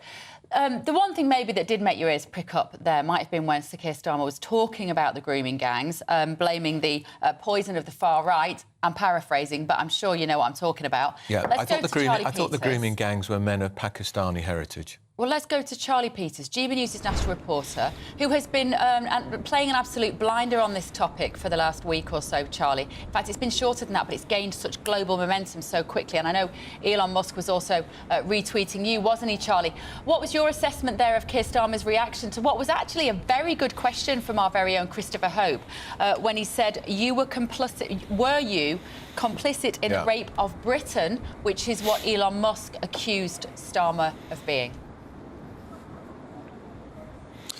Well, Bev, Andrew, Chopper's question was excellent because it pointed to one of the main problems with this Labour Party defence of their stance on the national inquiry. They're pointing to the ICSA report, the independent inquiry to child sexual abuse. But as we've demonstrated at GB News through thorough research, the 6 towns that it looked at for a subsection on grooming gangs had no credible reports of those sorts of abuse gangs. We've identified over 50 different towns and cities where these gangs were operating, and some prosecutions have happened, but in some, not so many. And we've been calling for more action in this area. A grooming gangs task force was launched in 2023 by the last government. It made over 500 arrests in its first year. But many of the demands for a further investigation are because the ICSA inquiry did not look into this issue sufficiently. There was also another point that Sir Keir Starmer made during his response there, where he said the time for reviews is over, we now need action. Well, so many of the survivors and campaigners that I speak to say that we cannot act fully and sufficiently until we know just the full extent of the cover-up, of the scandal, of the corruption, and indeed the horrendous abuse that went on across this country for decades. This is a nationwide travesty. He also said, as part of that line, that there's no more time for reviews, we need action. Well, GB News revealed last week that in that letter from Jess Phillips, the Safeguarding Minister, to Oldham Council, she was calling for another review. She said that they should just do it themselves rather than have the government lead it. So clearly, the government position for the last week has been more local reviews, but now Keir Starmer has said we've already had lots of local reviews. We need some further clarification, I think, on where the government are standing on that situation. But no, pretty striking stuff from the Prime Minister, particularly on labelling discourse on this as misinformation or attention seeking or from the far right. I have to say, I think a lot of survivors listening to that will be a little bit disturbed because they've been shouting about this, screaming about this in some cases quite desperately for years, and for the attention that it's receiving, they're very grateful about this global attention that this issue is getting. For it to be labelled as predominantly misinformation or the cause of the far right, I'm sure that many survivors will take that as quite an offensive stance towards what they've been doing, trying to get this issue the coverage and the attention it needs. So, yes, a pretty broad situation there. If I can, though, GB News is across the country this week covering the grooming gang scandal, going to many of those towns where there hasn't been enough coverage. I'm very happy to say that I'm in Tameside today, and I'm joined now by Councillor Liam Billington, who's been campaigning on this for so long. Liam, we've heard Starmer there just saying that the time for reviews is over, we need action. What's your response? Well, I agree with what you just said. You know, where is the accountability for those victims which have had really serious miscarriages of justice on this, where it has been swept under the carpet? There are people that do need to face real actions on this, whether it be police, the councils and these perpetrators themselves who have carried out these heinous crimes. But what I would say is, just listening to you there on Keir Starmer, again, the tone what he's setting is blaming the far right and misinformation is exactly the same what we heard over the Southport stabbings, and I think he's trying to whip up hatred again. Thank you, Liam. OK. Well, Bev, Andrew, that's us from here. We'll be speaking to you later throughout the programme and the day as we cover more of the national grooming gang scandal. Charlie, just very quickly, what building are you stood in front of?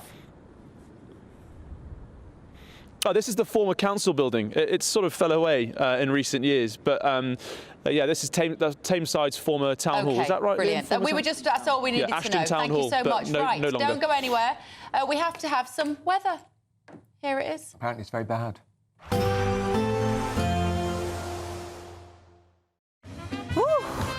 A chilly start will give way to a lovely, warm afternoon.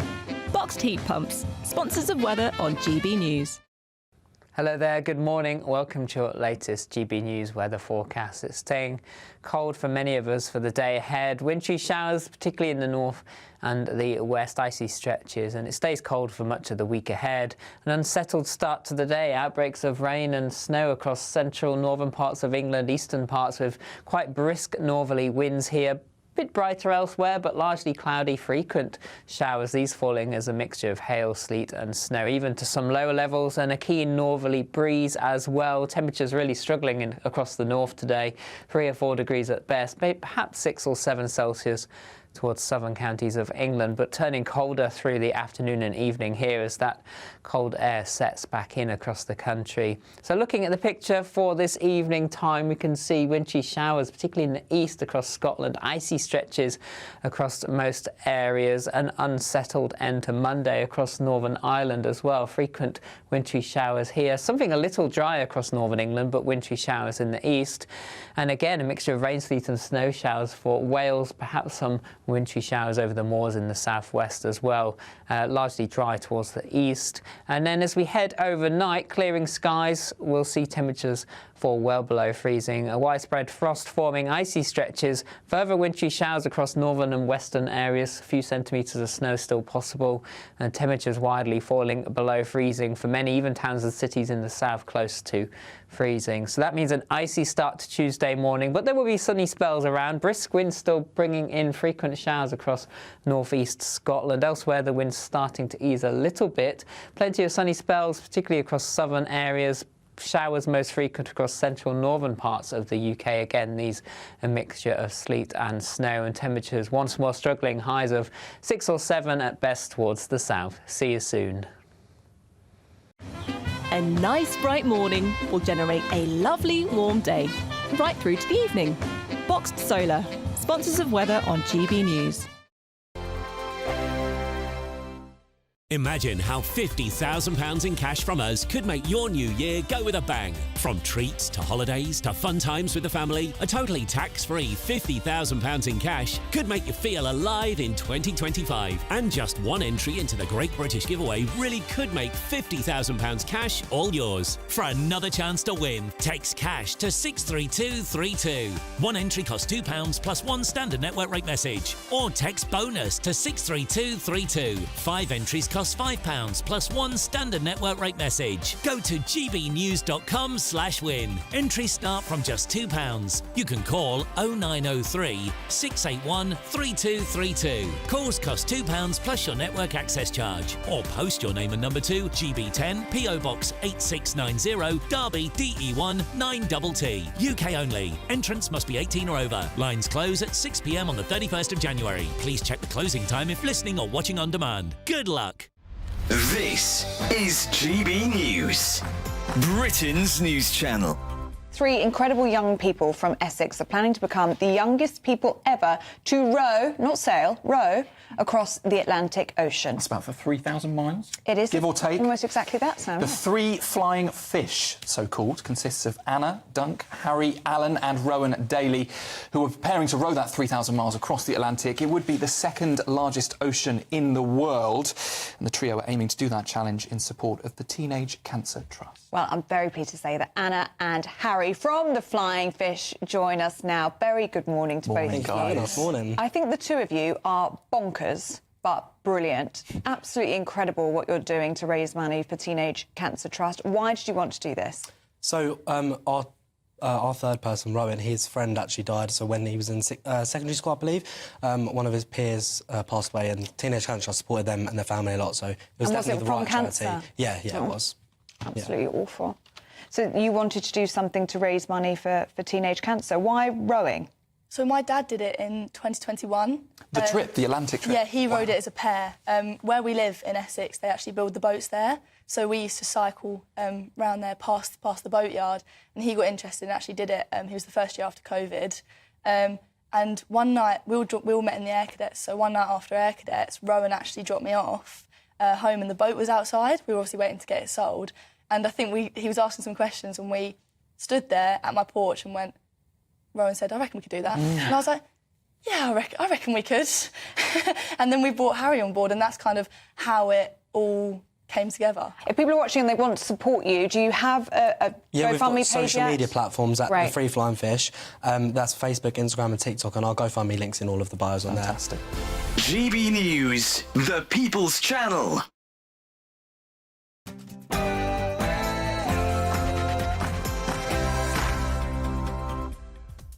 Morning, 11am on Monday, the 6th of January 2025, our first show of the new year. Live across the UK, Britain's Newsroom with Andrew Pearce and Bev Turner. Good morning. So tech billionaire Elon Musk has said that Nigel Farage is not fit to lead Reform UK. Will Farage regret maybe saying this over the weekend? Beside him, he's got Elon, who is a proper hero, who believes in free speech. And free speech doesn't mean you agree with every single word that everyone says. And a disturbing new report shows foreigners are 3 times as likely to be arrested for sex offences as British citizens. We're going to bring you more on that. £27 million of taxpayer money is being spent on interpreters for non-English speaking benefit claimants. The amount has soared since 2019. What do you make of it?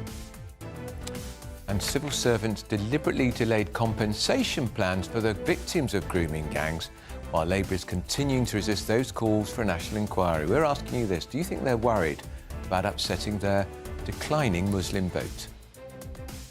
Keir Starmer says out his plans to free up millions of NHS appointments. He's promised that 18-week wait will once again become standard. Do you believe him? Was there anything new in what he had to say? So it's January, so of course we've got chaos on the trains, chaos on planes and the roads as millions of Brits return to work this morning. It's winter. What do you expect? And goodbye to Justin Welby. It's his final day as the Archbishop of Canterbury, who is next in line to replace him. And can I say good riddance?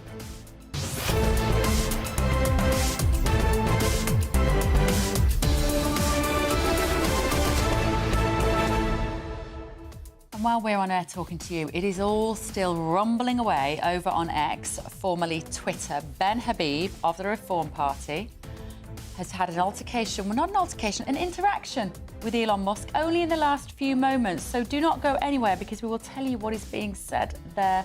A lot of you like Ben Habib. He's on with Michelle Dewberry this evening from 6 o'clock, but don't go anywhere. We'll tell you all about it in just a minute. Here's Sophia Hill, though, with your latest news.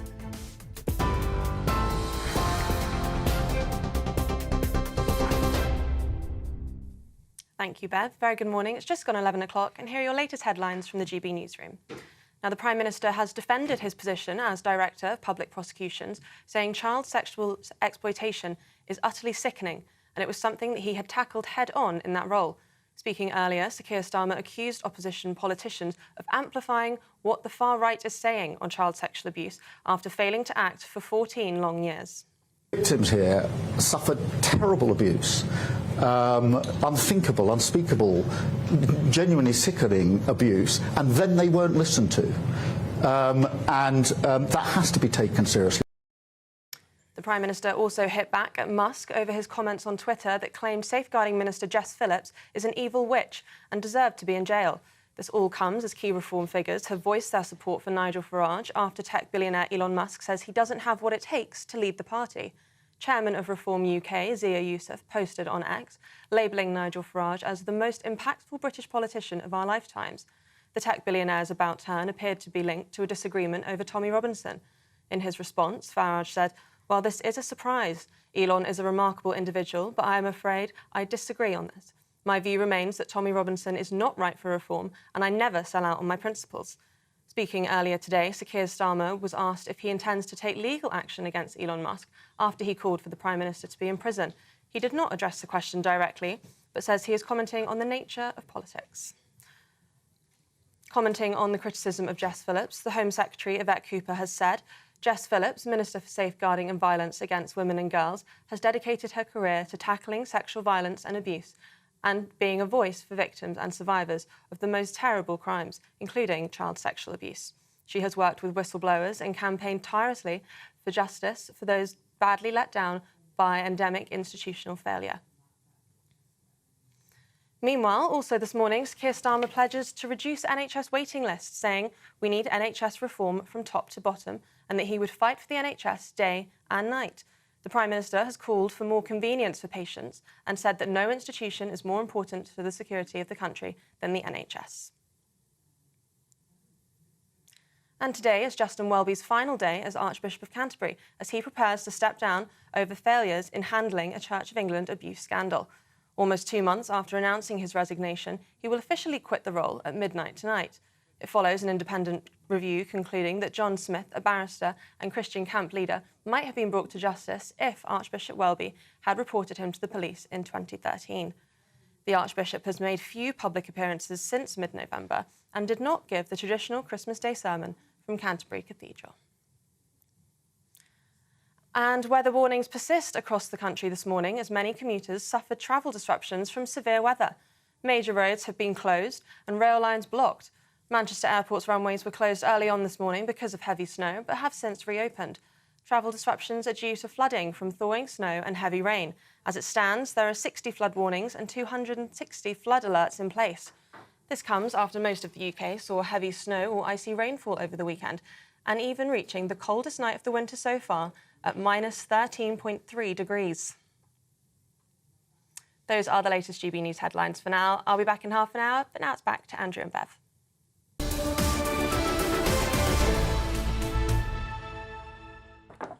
Welcome back to Britain's Newsroom.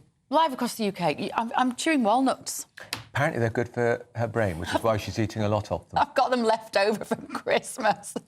Have you gone through a mountain of cheese? Have you got a mountain of cheese left in your fridge? I have. I've got about 2 kilos of cheddar. One of the great Christmas traditions that didn't happen this year was Jeffrey Archer's Christmas party, where it's at his wonderful penthouse flat. 2 nights, a Monday and a Tuesday. You only went to one, obviously.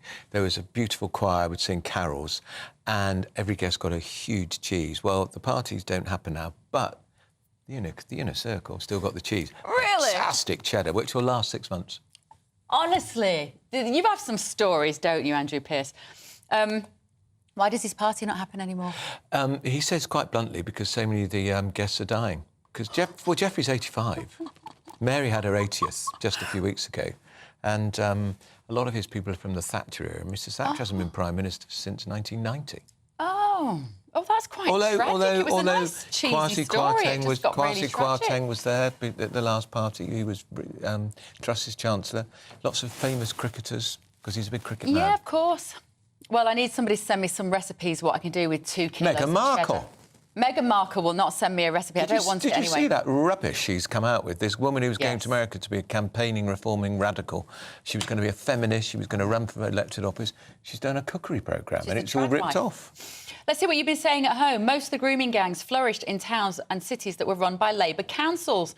So who has been covering it up, says Jim. Morning, Jim. Well, we can tell you that because Professor Alexis Jay said in her seminal report that councils, the social services departments, the council leaders, and she said they were covering it up in her report because of racial sensitivities. In other words, because the perpetrators were men predominantly of Pakistani heritage, and they were predominantly attacking young white girls who were often damaged and from broken families, so nobody was listening to the girls. She was quite clear, and that's Labour not wanting to cause friction with the Muslim community because traditionally, until the last election, that was, 70% of the Muslim vote went Labour.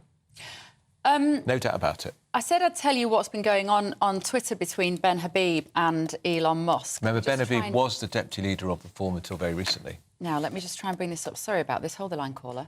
I think it's in the auto cue, actually. OK, brilliant. Well done. So, the truth is, says Ben Habib on X this morning, at Elon Musk has seen right through at Nigel Farage. When people fall out, they fall out in style, don't they? That is a bit spicy. Well, I don't like this. Ben was sacked, effectively, as deputy leader. Yes, but I don't like this playing it all out in public. That's what politicians often do. Come on, Ben. If you want Reform to do well, call me anytime, you know that. But if you want Reform to do well, I'm a big fan of Ben Habib, but I don't think this helps Reform as a party. And I'm not sure that Nigel Farage has asked for that, because I think if you're going to say he's been seen right through you, what does that mean? That he's not anti-Muslim enough? Well, because in a way, that's what Elon Musk is so angry at Farage about. And interesting, Elon Musk, in one of his tweets, said Rupert Lowe, who is an MP, I think, in the Great Yarmouth area for Reform, very successful businessman, used to be chairman of Southampton Football Club, who I think are the worst football club in the Premier League. I'm not going to get into football. Has his own farm. He said he would be a better leader of Reform, as would Ben Habib. But Rupert Lowe has made it absolutely clear he knows Reform are only where they are because of Nigel Farage. That's right. You and I know, Bev, if Farage was not at the helm of Reform, they would not have made that breakthrough at the last election. They just would not. They wouldn't have done. I like Richard Tice, but he does not have the charisma. He cannot communicate with voters the way Nigel can. Few can. I don't think Reform Party need Elon Musk to be a success in this country. I thought that... They didn't... I would imagine, and I can't speak for Nigel Farage, I have no idea, and no doubt he will tell you what he thinks, but I imagine he would think that the Elon Musk money, investment and support would have been a nice-to-have rather than something that they absolutely need to have. Yeah, but I'd said to people I know in Reform, be very careful of taking vast amounts of money from an American billionaire, the richest man in the world, who knows very little about what's happening in Britain other than what he sees on social media, which is not a very accurate reflection of what's happening in the world. He doesn't even have a vote here. No. I just worry about... I'm a big fan of Elon Musk. I'm a big fan of his support of free speech. Yeah, so am I. And I think he's made Twitter a much more open space since he took it on. I think the 20 million he was perhaps going to give to Reform could be spent doing other, more useful things. I really worry about the digital cage that we might be about to live in that Elon Musk could be at the centre of all of that, and I just worry about his motives for getting involved in terms of all of our freedoms. Listen, rich men, when they write cheques, expect something in return. And rich women. Yeah. Don't be sexist. Right, in other news, foreign nationals are 3 times as likely to be arrested Who'd have for thought sexual offences in the UK than British citizens. Should we ask people to guess who's topping the list? That doesn't seem terribly appropriate. Well, I guessed. Well, I'm going to break the news to you. Go on. Topping the list, Albanians, not with the apostrophe as they've written it on our autocues, in the wrong place as usual, and Afghans. So the study, which was conducted by the Centre for Migration Control, also claims that foreign nationals were arrested at twice the rate of native Brits for all crimes. So can I make this point again? Why do we let them stay in our jails at a cost of £40,000 a year? Deport them. It's such an interesting story, this, because these figures have been obfuscated for years, and they've been actually more than that. They've been hidden away. Let's talk to David Hay. David Hay is a human rights lawyer who can help us understand this a little bit more. Morning, David. Lovely to see you. Happy New Year, if it's not too late to say that. So Albanians and Afghans top the list of those most likely to be arrested for sexual offences in the UK. What do we do with this information, David? Because that's really all that matters. Hi, good morning and Happy New Year to you both. I mean, I think grim reading to start the new year. And I think if true, because these are obviously not officially from the government, and we can come on to that in a minute, because as mentioned, they're not actually, we're not allowed to see these figures officially at the moment. But if true, it's deeply alarming and totally unacceptable. But I think the first place that we need to look at is the victims and consider what we are doing to protect them. But then after that, to make sure that this doesn't happen again, and what we're doing to stop this happening. We've just heard the Prime Minister talking about getting on with protecting the public. This is one area where we do need to do that. Is it? But what people watching and listening, David, are going to think, is this a cultural issue? We've been talking about the grooming gangs, a cultural problem in the Pakistani community, Pakistani heritage men overwhelmingly were responsible for, let's be honest, what they were. They weren't grooming, they were raping little girls. That's what they were doing, predominantly white girls.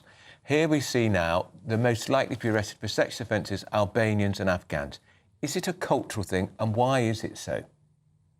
But I think that's one of the things, and I think one of the it's the elephant in the room, obviously, when you look at the list, as you kind of mentioned earlier on, when you look at the list, the nationalities of the people being arrested for these sexual offences.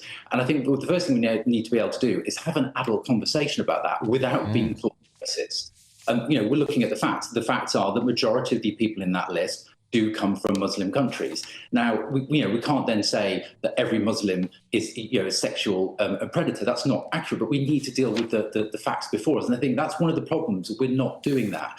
And as you mentioned earlier on, Bev, these figures, they're not actually official figures. These are the figures that an organisation has provided because the government doesn't publish these figures. And that's where we need to start. We need to see these figures and then deal with them. And, David, that is the point. It's shame on the government that they won't publish these figures. And I'm not just blaming Labour. The previous government was as bad because they know when these figures get into the public domain, it's going to cause great unease because these people are moving into our communities and they do not respect women the way they ought to. You're right, and that's why I said the first thing we need to do is get the official figures, see what they are, as well as obviously protecting the victims and bringing them justice, and deal with them. And that's the big problem that we have, is how do we deal with this in a proper fashion? And, as I've mentioned before, the current human rights laws that we've had will prevent us, in certain circumstances, from deporting these officials. These culprits. David, I was just thinking, I think I'm right on this. In her report on the grooming gangs, Alexis J, one of the recommendations was that we've got to stop this shilly-shallying about nationality, heritage, and explain quite clearly who is responsible. And so these figures should be available, and that's not happened. Absolutely, I completely agree. We need to know the risks the country is facing, and we need to be able to deal with them. And until that's public, you can have proper adult conversations without being called racist, without all sorts of names and tags. That really isn't going to happen because these figures have come out through another organisation, not from the government. We've got them anyway. Other places like Denmark do publish them. We need to do that, but we need to deal with it, and we need to stop it happening. And I don't see any initiatives or any progress that's going to happen. OK, thank you, David. It's always good to see you. David Hay there. it is quite shocking that when you look at the numbers of these, Albanians are most likely to be arrested, followed by Afghans, Iraqis, Algerians and Somalians. 48 nationalities with a higher arrest rate per 1,000 of the population than British suspects. That's appalling. Christopher Hope is also joining us now to react to Sir Keir Starmer's press conference this morning. Morning, Chris. First of all, great question. It really was. Very good question, Chris, and he didn't answer it. Can you remind people what you asked him and how he didn't answer your question, Chris? Hi Andrew, hi Bev. Yeah, welcome to a new year. It's pretty wet down here in Surrey. Yeah, the question is, we'll show it now on the channel and we'll have a quick chat about it. Here it comes. Set out what I did. I actually changed the system because I could see some of the things that were going wrong. I wasn't prepared. Unlike some Tory politicians, I'm not tweeting about it or talking about it. I got on with changing it. In relation to the serious point you do make, because this is the victims here suffered terrible abuse. Unthinkable, unspeakable, genuinely sickening abuse, and then they weren't listened to. That has to be taken seriously. Sir Keir Starmer. Now, the question I asked him was quite a particular question because he said it was an issue peddled by the far right, the issue of grooming gangs. We've covered extensively on GB News. I took issue with that. I said it's not a far right issue, Prime Minister. We have evidence at GB News of 50 towns where court transcripts show it's an issue there. The Baroness J report in 2022 looked at just 6 towns across the country, sample towns. Rochdale, for example, mentioned just once in 400 pages. That's not an inquiry. So I asked him, why won't you join the dots? Try and see if there is a pattern here that can mean there can be a national strategy. But he's very clear. He said, though, that at one point, in answer to a different question, that he would actually look at information if it's presented to him, and he's not saying no, but he would change his mind if that came to pass. But I think to say it's a far right issue doesn't really go to the heart of it. It's a concern for victims. They want to see some across the piece action. He had a go at Kemi Badenoch, who's supporting calls for a public inquiry, I think with reason. They've had 14 years to deal with this, the last Tory government. They didn't deal with it. Many of the Baroness J recommendations from back in 22 have not been enacted. Sir Keir Starmer said that they would be enacted. He also had a go, if you heard that, against Elon Musk. He said the words are quite interesting. He said Sir Keir Starmer enjoys the cut and thrust of politics, the robust debate that we must have, but it's got to be based on truth, not lies, he said about Musk, not on those who are so desperate for attention that they are prepared to debase themselves and their country. So a hard line pushing back at Elon Musk. I think the reason why Sir Keir Starmer takes it so personally, he says his record speaks for itself as DPP, but also he says that there have now been threats against Jess Phillips, and that's one of his big concerns, protecting his own MPs. Thank you, Chris. Christopher Hope there, down in Surrey, where Sir Keir Starmer did that press conference just a little earlier. Now up next, £27 million of taxpayer money is being spent on interpreters for non-English speaking benefit claimants. The amount has soared since 2019. Maybe if you can't even speak English enough to claim your benefits. Learn the language. Maybe you shouldn't be claiming any benefits. Learn the language. Learn the basics. That's right. This is Britain's Newsroom. Don't go anywhere on GB News. Stay with us.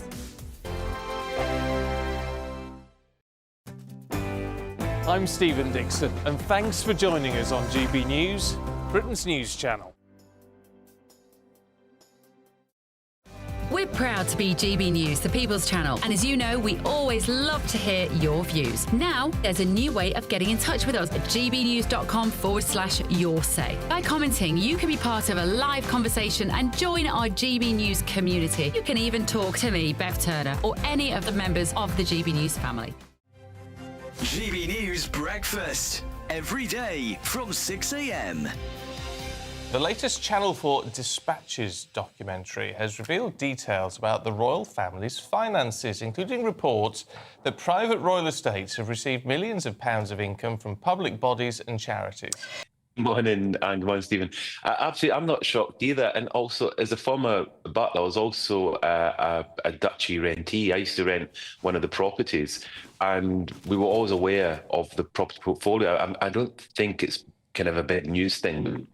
Obviously, part of the, if you like, the business side is these two duchies, Cornwall and Lancaster, and the late Queen obviously was the Duke as well of Lancaster, and now you've got the Prince was obviously, or the King, when he was Prince, had the Duchy. And these properties, portfolios as well, I mean, obviously they make money. I mean, but they've been around for, I think they go back to George III, if not before. GB News, the People's Channel. Join me, Nana Akwe, for an informative, interactive news programme with a difference. It's fun. No, he didn't say that, Dave. I'm so surprised. I think there's an element of truth to that. Join me from 3 p.m. every weekend, only on GB News, Britain's news channel. Hello there, I'm Eamon Holmes. Thank you for joining us on GB News, Britain's news channel.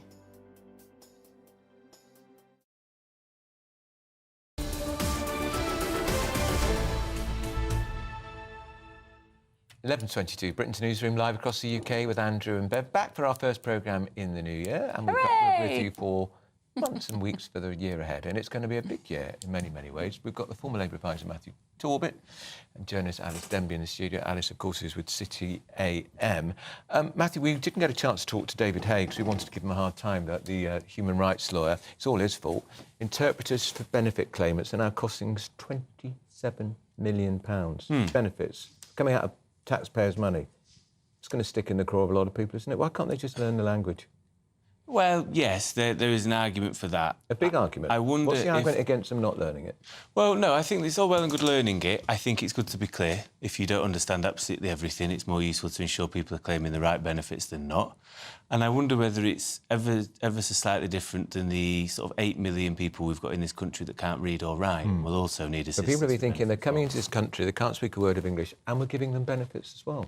Yeah, I know, but you get both sides of that argument. They're either coming taking all the jobs because nobody wants to go and pick fruit, or British people can't get off the backsides, as people would say, or they're all coming for the benefits. I think as long as they're entitled to them and they're legally allowed to claim them, if people have got issues with the policy and the law, that's a different point of view. I suspect, though I haven't dug into the data, but what we've seen is an increase in the spending on interpreters, and I suspect that this might have something to do with changes to legal immigration, whereby people were allowed to bring over many more dependents. Yeah. If you were coming over, for example, to study in higher education, you were allowed to bring your family. Those people may be less likely to speak the language, and I think, that's a problem with our immigration system. That's something we need to look at. And on that, we've also seen, I don't know whether it will be the same, but we look at the nationalities. I've not seen the data, but if you think of the amount of people that fled from Afghanistan and Ukraine and others may well not know the language.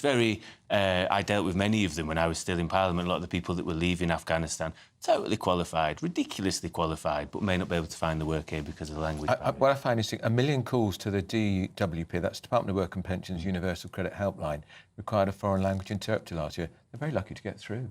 I agree. I've been claimed many, many years ago. It was all automated. It was moving to automated when I was there. So if you struggle with the language, you're going to struggle even more with that. But it's very much chicken and egg, this story, isn't it? Because underpinning that whole debate is how welcoming we are to people who want to live here. And a big part of that is the fact that that if you arrive here, whether you arrive on a boat or whether you arrive legally even, we will accommodate you. We will make it easy for you to claim benefits. We will make it easy for you to fill in the paperwork.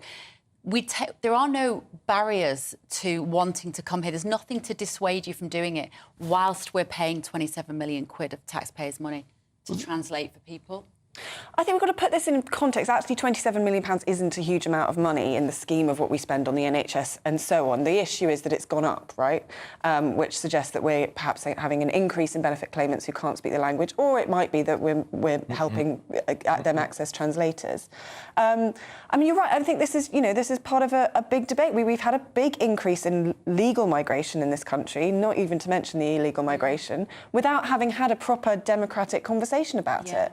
And, that's something that needs to change. Now, we've got some interesting images to share on the screen. So if you're listening on the radio, this is Labour's, if you pardon the pun, harebrained TikTok campaign. Talk us through it, Bev. What's it saying? So it says you'll feel safer with more police on the beat. And this is AI generated, and Labour have a bulldog as a police officer. They've got a rabbit or a hare. You'll be seen sooner by the NHS. It's a rabbit in scrubs. Better rail services by bringing railways back into public control. Why are they using it with a badger? What's a badger got to do with trains? No idea. owls, Labour government's plan to change Britain for the better, brackets, as animals. Matthew, what are they trying to do? Is it just that they've seen how successful that Nigel Farage and Reform have been on TikTok, and they've been convinced by somebody that this is a good idea? I can promise you this does not appeal to teenagers. Putting the railways back into public control with a badger.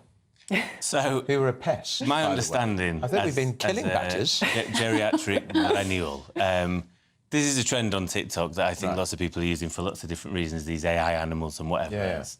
To make sense of this, I know the person who's head of digital, and she is Gen Z, and this is obviously to try and entice younger people away from things I want you like to ask your kids, Bev, what they think. But I saw it, and patronising. Infantile. It's infantile. Yeah, no, I wasn't a fan, and, you know, I think we need to be careful of thinking of who our demographic should be. Alice, you're young. I'm not that young. Can you imagine 20-somethings thinking, yeah, that's why I'm going to vote Labour? No, I struggle with this, and I think it really shows the risk of sort of abdicating decisions to AI. If you look at the aesthetics of this, it's absolutely hideous. You want a human to involve their judgment and say that is hideous to look at. Why does their hair have like an animal head and a human hand? AI is going to change the world, but we do need some human intervention. And a bulldog to Law and Order and the Police. What, the British bulldog? Are they going to get that analogy? I don't think they are they? I mean, you'd have to ask someone who uses TikTok. I don't think I'd want to be portrayed as a bulldog if I was a police officer anyway. I think there's studies, or there's an idea that when you overlay a pointless video that's got nothing to do with the words, you're more likely as a younger person to read the words because it's almost like easing you into it. I know that does sound infantilising, but I've seen it with other clips, and actually I found myself doing it with other things. I did, however, have to check that was real, though, from the Labour Party. Because you thought this have a place. You know, I don't think the government should be encouraging this kind of thing when at the same time it's looking at sort of banning smartphones in schools and stuff, and we're having this big conversation about how smartphones and AI are ruining our attention span, stopping us reading. You know, is this really something the government should be meddling with? Which comes back to this notion that they don't have any particular vision, they don't have any principles, they're just sort of blowing the wind with different departments doing different things, is what it looks like. Should we talk about e-scooters? Have we got time? You'll have all seen these on the road. You tap them with your phone. They're causing loads of accidents, Alice.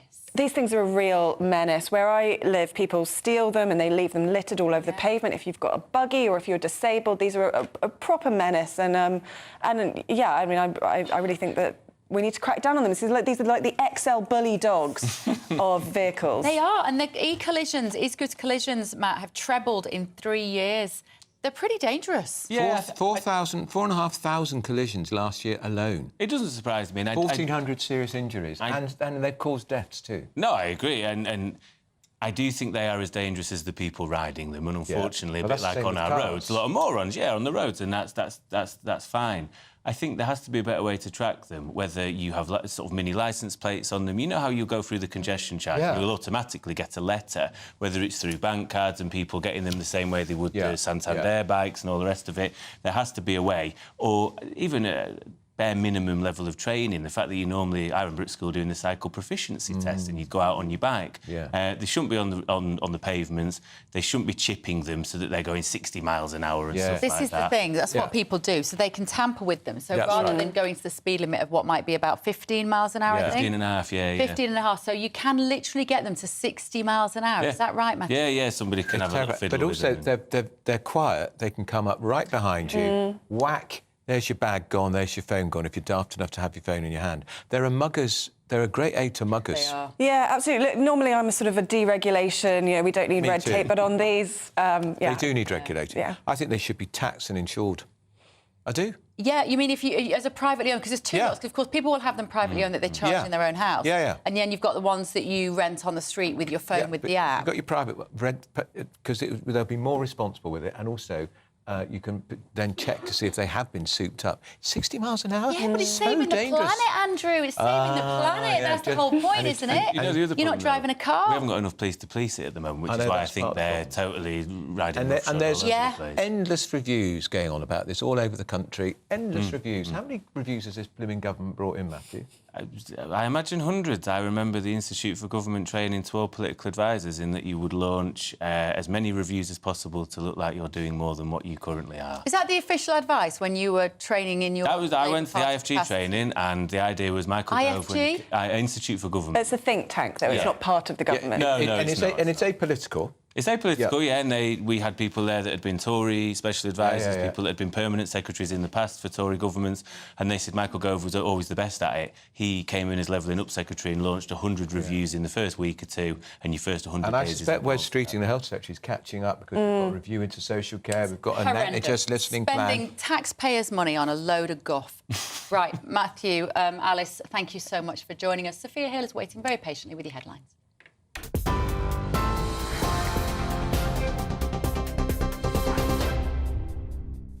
Thank you, Bev. Very good morning. It's just gone 11:30. Here are your latest headlines from the GB Newsroom. The Prime Minister has defended his position as Director of Public Prosecutions, saying child sexual exploitation is utterly sickening, and it was something he had tackled head-on in that role.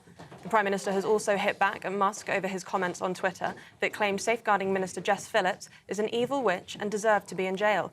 And Sir Keir Starmer accused opposition politicians of amplifying what the far right is saying on child sexual abuse after failing to act for 14 long years.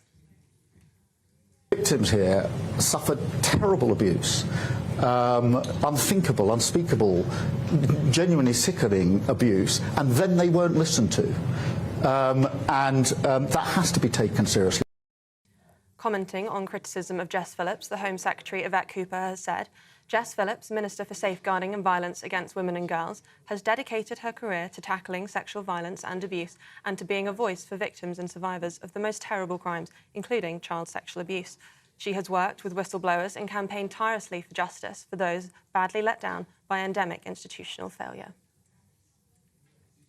Meanwhile, also this morning, Sir Keir Starmer pledged to reduce NHS waiting lists, saying we need NHS reform from top to bottom and that he would fight for the NHS day and night.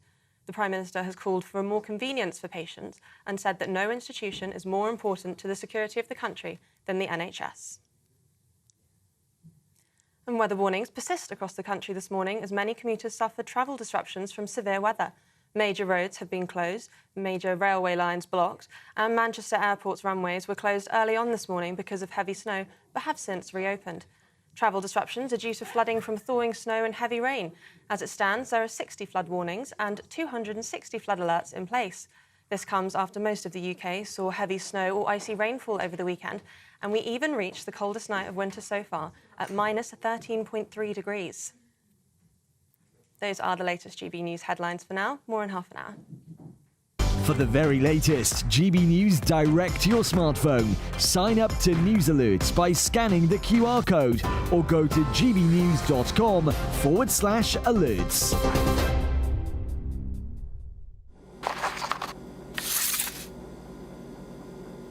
Crash Law 24 sponsors the GB News Finance Report.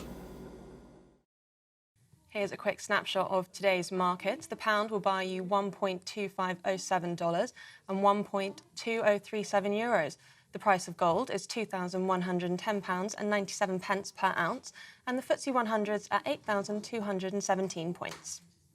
Crash Law 24 sponsors the GB News Finance Report.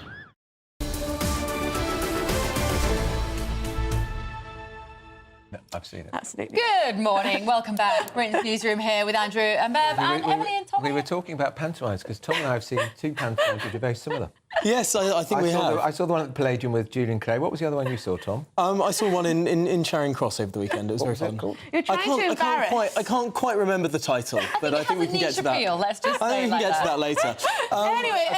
Actually gone right. I think that's what they call an adult panto. What an extraordinary press conference from Sir Keir Starmer there. What a great Apparently, question. any politician who calls for a public inquiry is now jumping on the bandwagon of the far right. That is an outrageous thing to say. And does he not think that millions of people out there will now think that he's calling them far right. Yeah, absolutely. How many times did he reference far right? Well, it was, if you huge remember, number of and if times. you remember Southport, that was all about the far right. That the disturbances were all about the far right. This We know bogeyman. people were very upset about mass immigration in their communities, and they were protesting peacefully, most of them. Yeah, so I'm very angry about this. I think a massive... A very good question by our Chris. Especially when, actually, it's such a good point, Emily, because especially when he talks about the fact that a lot of those crimes with those rape gangs weren't carried out, weren't reported because he described the stereotyping of the girls, the stereotypes and the myths around the girls, meaning that they were...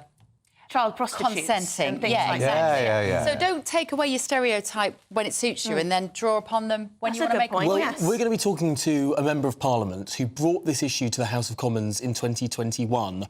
Robbie Moore, the MP for Keighley, which is actually the same place where the Labour MP Anne Cryer... She was very brave about that. She brought it up 20 years ago. And Robbie Moore brought it up again in 2021, hosted a debate in the House of Commons. One Labour MP turned up to that debate. Empty opposition. We've got the footage of the debate. It's very good. Fascinating to look at.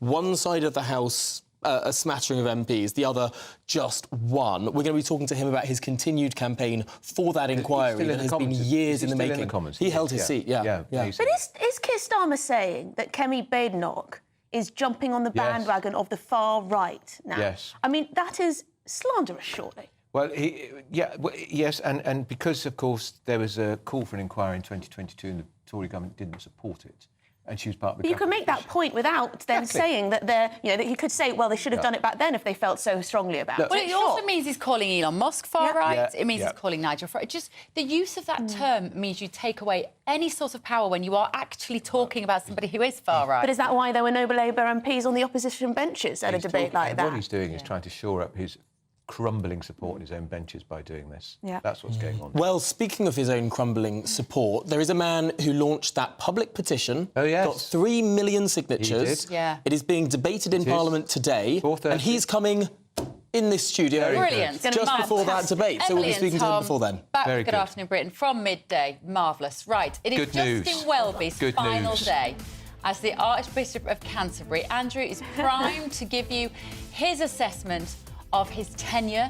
Do not miss it. This is Britain's Newsroom on Goodbye and good riddance, Welby.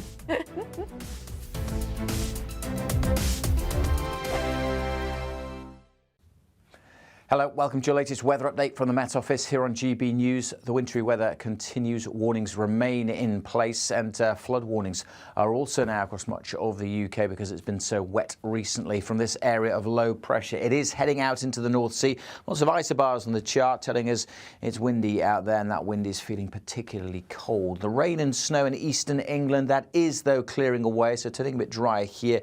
Further showers further west, chiefly of rain. Some snow over the hills, certainly further snow showers coming in across northern Scotland. That brisk wind bringing the chill.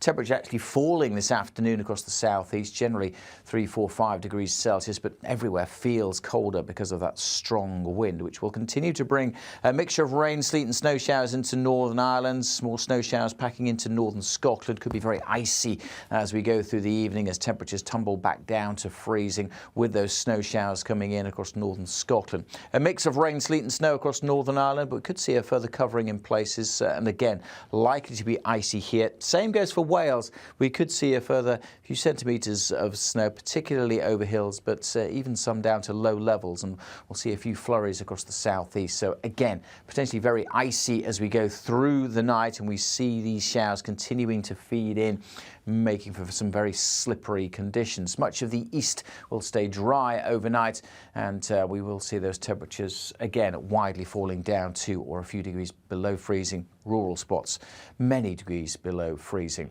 So a bit of a mishmash through the night and into the morning. Again, potentially very icy for Tuesday morning's commute.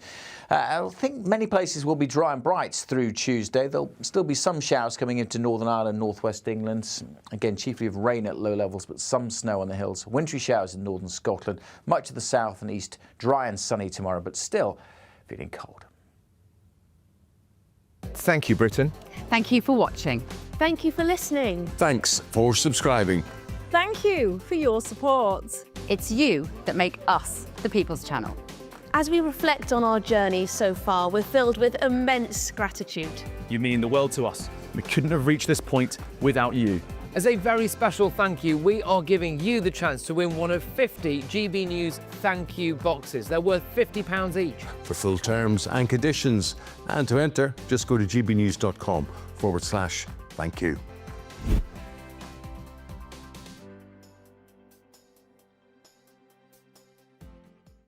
If you want your news to be straight talking... This is a nightmare for the Conservatives again. Down to earth. It's not just Nottingham where this is happening, is it? And most importantly, honest. Hard-working, middle-class taxpayers, they'll get their book thrown at them. Then catch me, Martin Daubney, Monday to Friday, 3 till 6 p.m. on GB News, Britain's news channel.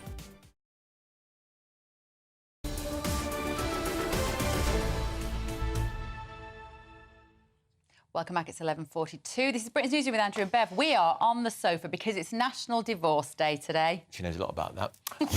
Feuding couples are expected to untie their knot on their droves today of all days. Yeah, so senior partner at Farage, divorce lawyer David Lister joins us now. Morning, David. Morning, Dave. Why is today, do you think, the day that most people pick up the phone to the solicitors and say, I want a divorce? Two reasons, really. The first one is they've spent Christmas together. They've spent Christmas with their extended families. Might not be a happy marriage. And secondly, it's also a New Year resolution. Not necessarily get divorced, but find out what it's all about, make a call, get some advice, and then decide whether or not, having had that advice, to press the button. And is one of the decisions on whether to press the button to go for it how much it's going to cost, David? It's your fees, what it's going to cost to... Yes. Divide the assets. Yes. The sort of work that we do, I specialise in high net worth individuals. Right. And the starting point over the last, now, 25 years has been division by 2. So that will cost people half, usually. There's some ways out of it. But still, it costs a lot of money. There's no winners. Do we know on today, do more women or men call the lawyers to initiate the divorce? Is it the women who've had Christmas? They've done all the blooming cooking, they've done all the shopping, they've done all the emotional housekeeping. They're sick of doing everything. They're like, I need a different life.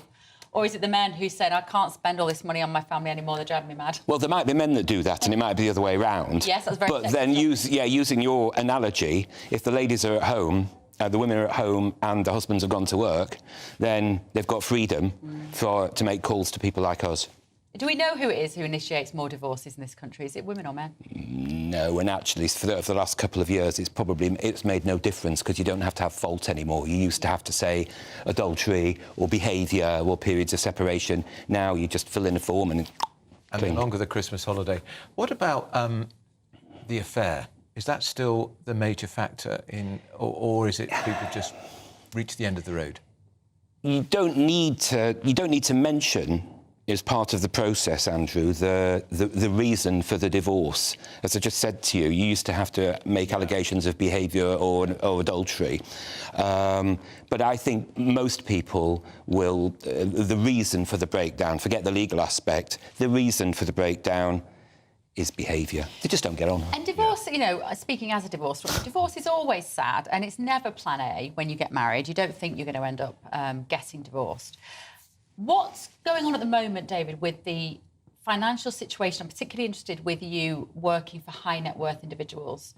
There's a lot going on in this country at the moment for high net worth individuals. A lot of them are actually going to live overseas. Yeah. How is that affecting your work? That's quite interesting because I think we've got a cauldron as a result of the recent change of government. I don't want to politicise this talk, but what you have, first of all, is you've got the issue of school fees. Which is a very interesting area of work for us. And then secondly, you've got the change to the rules in non-domicile, and one of the parties might want to move overseas and the other doesn't. And there's a nexus between the two, because if you've got kids at school and there needs to be a change, then unless it's agreed and put into a court order, then there's litigation. And so there's quite a lot of work because the VAT's been sprung on these people mid-term. Are you just a lawyer or are you a counsellor as well? Is part of your job to say, look, as Bev said, divorce is not easy, it's very difficult, very expensive, very upsetting. Do you try to say, is there anything more you can do to save your marriage? No, yes, I wouldn't. Not personally, I'm not competent to do that. I'm a technician, and my job is I've got a good cop and a bad cop hand. Right. I'm not sure which is which for that matter, but the good cop is to try to secure a negotiated resolution because the parties are cooperating, as they should, for the benefit of the children and their lives separate. Or the bad cop is when you have a fight because people aren't disclosing their assets and we have to go and find them. We've got a forensic team to do that, and that's where there's a lot of work. And to be frank, I'm not qualified as a therapist. B, I don't want to be qualified as a therapist. And C, I know people who are, so they can deal with that. Having worked with somebody like you, though, obviously getting divorced, I think your role is important in terms of, I think a good divorce lawyer takes the heat out of the situation. And I would say my husband's divorce lawyer did not do that. She ramped up the heat, no doubt about it, and made things a bit more tricky than they could have been.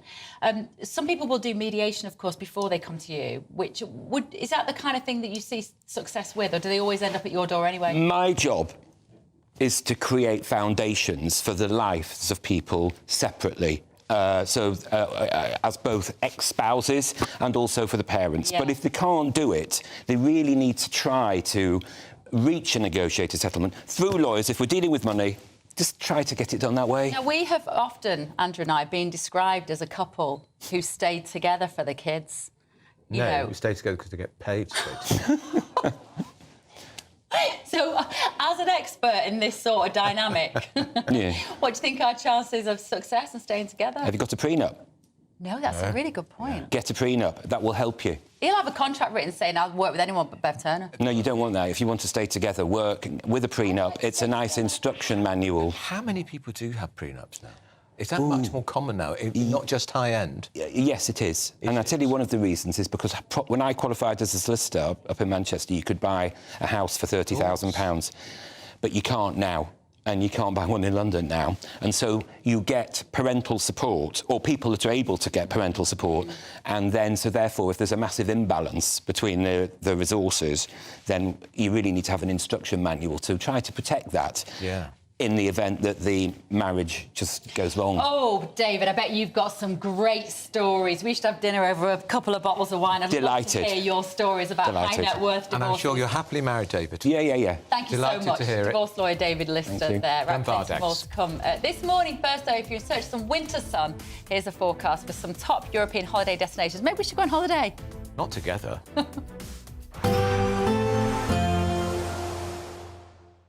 You're looking happy. Well, the forecast looks good. So you've sorted the travel insurance then? All Clear Travel Insurance sponsors GB News Travel Destinations forecast. After a wet few days across some parts of Spain and Portugal, it is going to become drier. However, rain will arrive across parts of Italy and Greece. A dry picture for the Canary Islands and Madeira as well. Plenty of sunny spells. Similar picture across southern parts of Spain and Portugal. However, parts of Italy stretching across to Greece and perhaps Turkey as well. Increasing cloud here, some outbreaks of rain, feeling cooler as well. The outlook, though, is for it to become much drier and sunnier. All Clear Travel Insurance sponsors GB News Travel Destinations forecast. Good Afternoon Britain isn't just about us. The wonderful thing about this programme is it's about everyone watching. It's an interactive programme. Well, there absolutely is something to see here, and we're going to be talking about it more. Whether it's breaking royal news, Will, please bring us up to date, or indeed a particularly punchy speech in the House of Commons. Very, very curious. We bring it to you live, and then we bring you live reaction as well. That's Good Afternoon Britain, weekdays from midday. Only on GB News, the People's Channel, Britain's news channel. This is GB News, Britain's news channel. Well, let's speak now to Sales Director at Savills for Quinta Properties, Raquel Santos, who is live for us in Portugal. Raquel, good to see you this morning. Why are all these celebrities flocking to Portugal all of a sudden? Yeah, I guess it's just because of basically the great lifestyle that we have, security, you know, Portugal has kind of been a hidden, tucked away gem for quite a while that people didn't realize existed. And with the international flights that have, you know, with the American flights coming in, it's kind of been put back on the map as a country that's worth visiting and worth investing in due to the secure investments that we offer in real estate. Raquel, is it anything to do with tax rates? Because I think capital gains tax is, I think if it's over a certain amount, you pay half of your rate, which is 28%. Capital gains on shares and cryptocurrencies is 0. Is it anything to do with that? Because over here in the UK, big storm at the moment about millionaires apparently leaving in exodus because of the mooted increases in taxes in just a few weeks. Yes, so obviously the alterations that are happening with the UK in terms of the tax that's being implemented on the capital gains, as you mentioned, we've definitely noticed has become a big drive, mostly on the vendor side as well, who are looking to sell because they don't want to be hit, with these higher capital gains, which is close to coming into effect. Raquel, have you noticed then millionaires, high net worth people from the UK getting in touch with you looking to relocate? Definitely. It's for multiple reasons, obviously, the changes that are due to come into place, obviously, and Portugal just seems to be a safe option always when things do kind of change. People opt to come into Portugal because we're quite steady, we're quite stable. GB News, the People's Channel. Hi there, I'm Michelle Dewberry, and I'm going to take a second to tell you all about my show, Dubes & Co. We start off with the issues of the day. We then bring in both sides of the arguments. We get rid of the disrespect. And then you throw me into the mix. And trust me, I'll tell it exactly how it is. And then, of course, the magic ingredient, you at home. We mix it all together, and what have we got? In my opinion, the best debate show in town. Monday to Friday, 6 till 7 on GB News, Britain's news channel.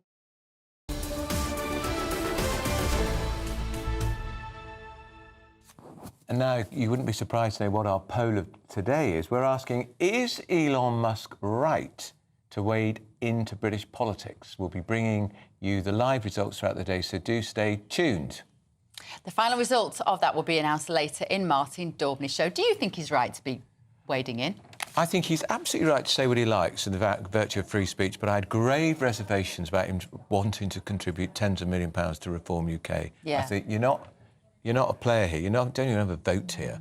But he's freedom of speech to say what he likes. See, if anybody was offering that money to Labour, they'd probably snap it up. And let's not forget Michael Bloomberg, who was Mayor of New York, incredibly rich. Through one of his companies, he gave £150,000 to Labour in 2023. Did anybody protest about that? And look at Lord Ali. Yeah. The amount of money that he's got. Yeah.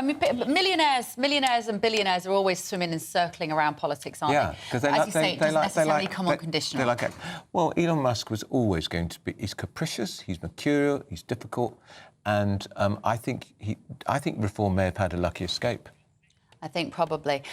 We're done for today. That's our first show of 2025. I'm hoping there'll be and more. Despite the divorce lawyer, we're not getting divorced yet. You're stuck with us for a bit longer. Emily and Tom will be here in just a minute, and we'll see you tomorrow morning at 9:30. OK, well, it is calling for a public inquiry into grooming gangs or rape gangs, now far right. That's what Keir Starmer appeared to say just now. We'll be exploring that and much more.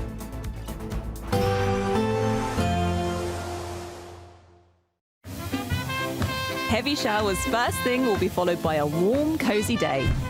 Boxed boilers, sponsors of weather on GB News.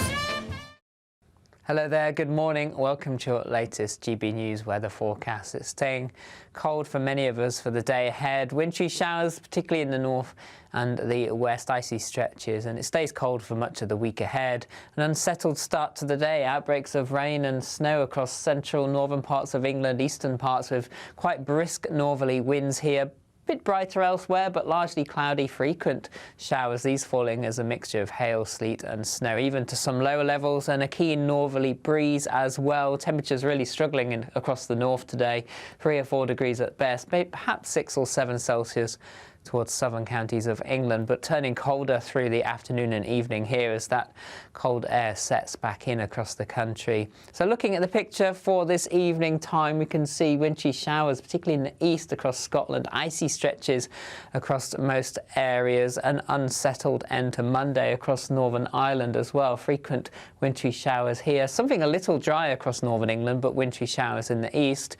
And again, a mixture of rain, sleet and snow showers for Wales, perhaps some Wintry showers over the moors in the southwest as well, largely dry towards the east. And then as we head overnight, clearing skies, we'll see temperatures fall well below freezing. A widespread frost forming icy stretches, further wintry showers across northern and western areas, a few centimetres of snow still possible, and temperatures widely falling below freezing for many, even towns and cities in the south close to freezing. So that means an icy start to Tuesday morning, but there will be sunny spells around. Brisk winds still bringing in frequent showers across northeast Scotland. Elsewhere, the wind's starting to ease a little bit.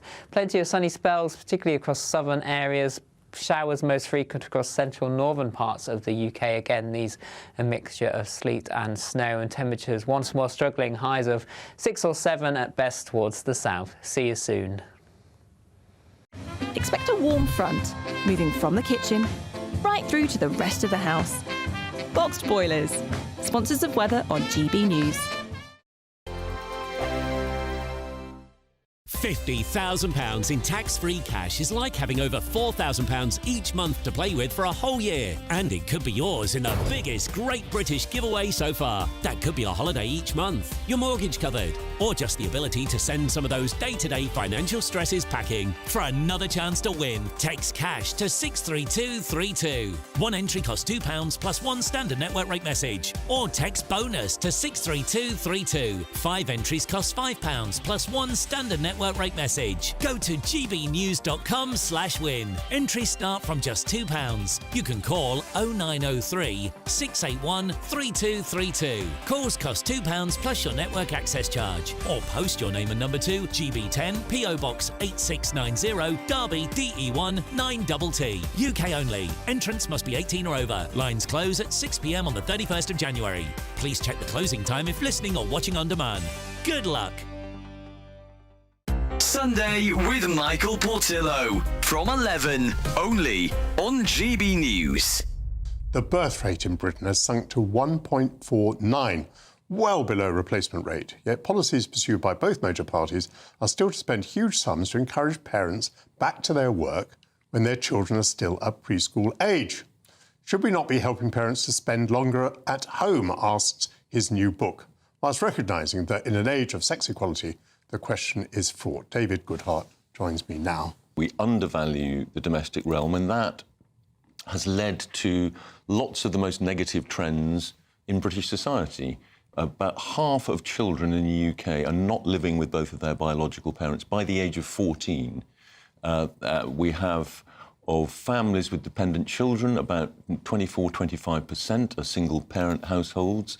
You know, mainly mothers, and they're doing, valiant work. But of course, it means you don't have the investment in children that a two-parent family can give. I mean, the reason why it's a care dilemma is that a lot of these negative trends are also kind of intimately related to positive things, like that movement of women into work, the fact that women are no longer so defined by marriage and motherhood, the fact that women and men are freer to leave unhappy relationships. And the challenge for modern liberal societies is, how we hold on to those freedoms but get a better balance, which means, I think, investing more in the domestic realm. We spend a total now of £9 billion on childcare subsidies. Why not give that subsidy direct to young parents so they could then choose whether to subsidise themselves, as it were, to be able to afford to stay at home, or to give it to a nursery, or to give it to granny, or to keep it in the home. GB News.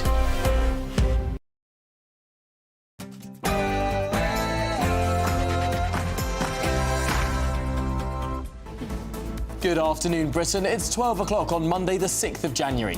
I'm Tom Harwood. And I'm Emily Carver. More horrific developments from the ongoing grooming gangs, rape gangs scandal, as new reports reveal that civil servants delayed attempts to secure compensation for victims. Sir Keir Starmer, however, says that there are too many people jumping on the bandwagon of the far right. Aspects of the scandal and misinformation, he says, is inflicting more damage on the victims. The victims here suffered terrible abuse, unthinkable, unspeakable, genuinely sickening abuse, and then they weren't listened to. Well, the scandal has also divided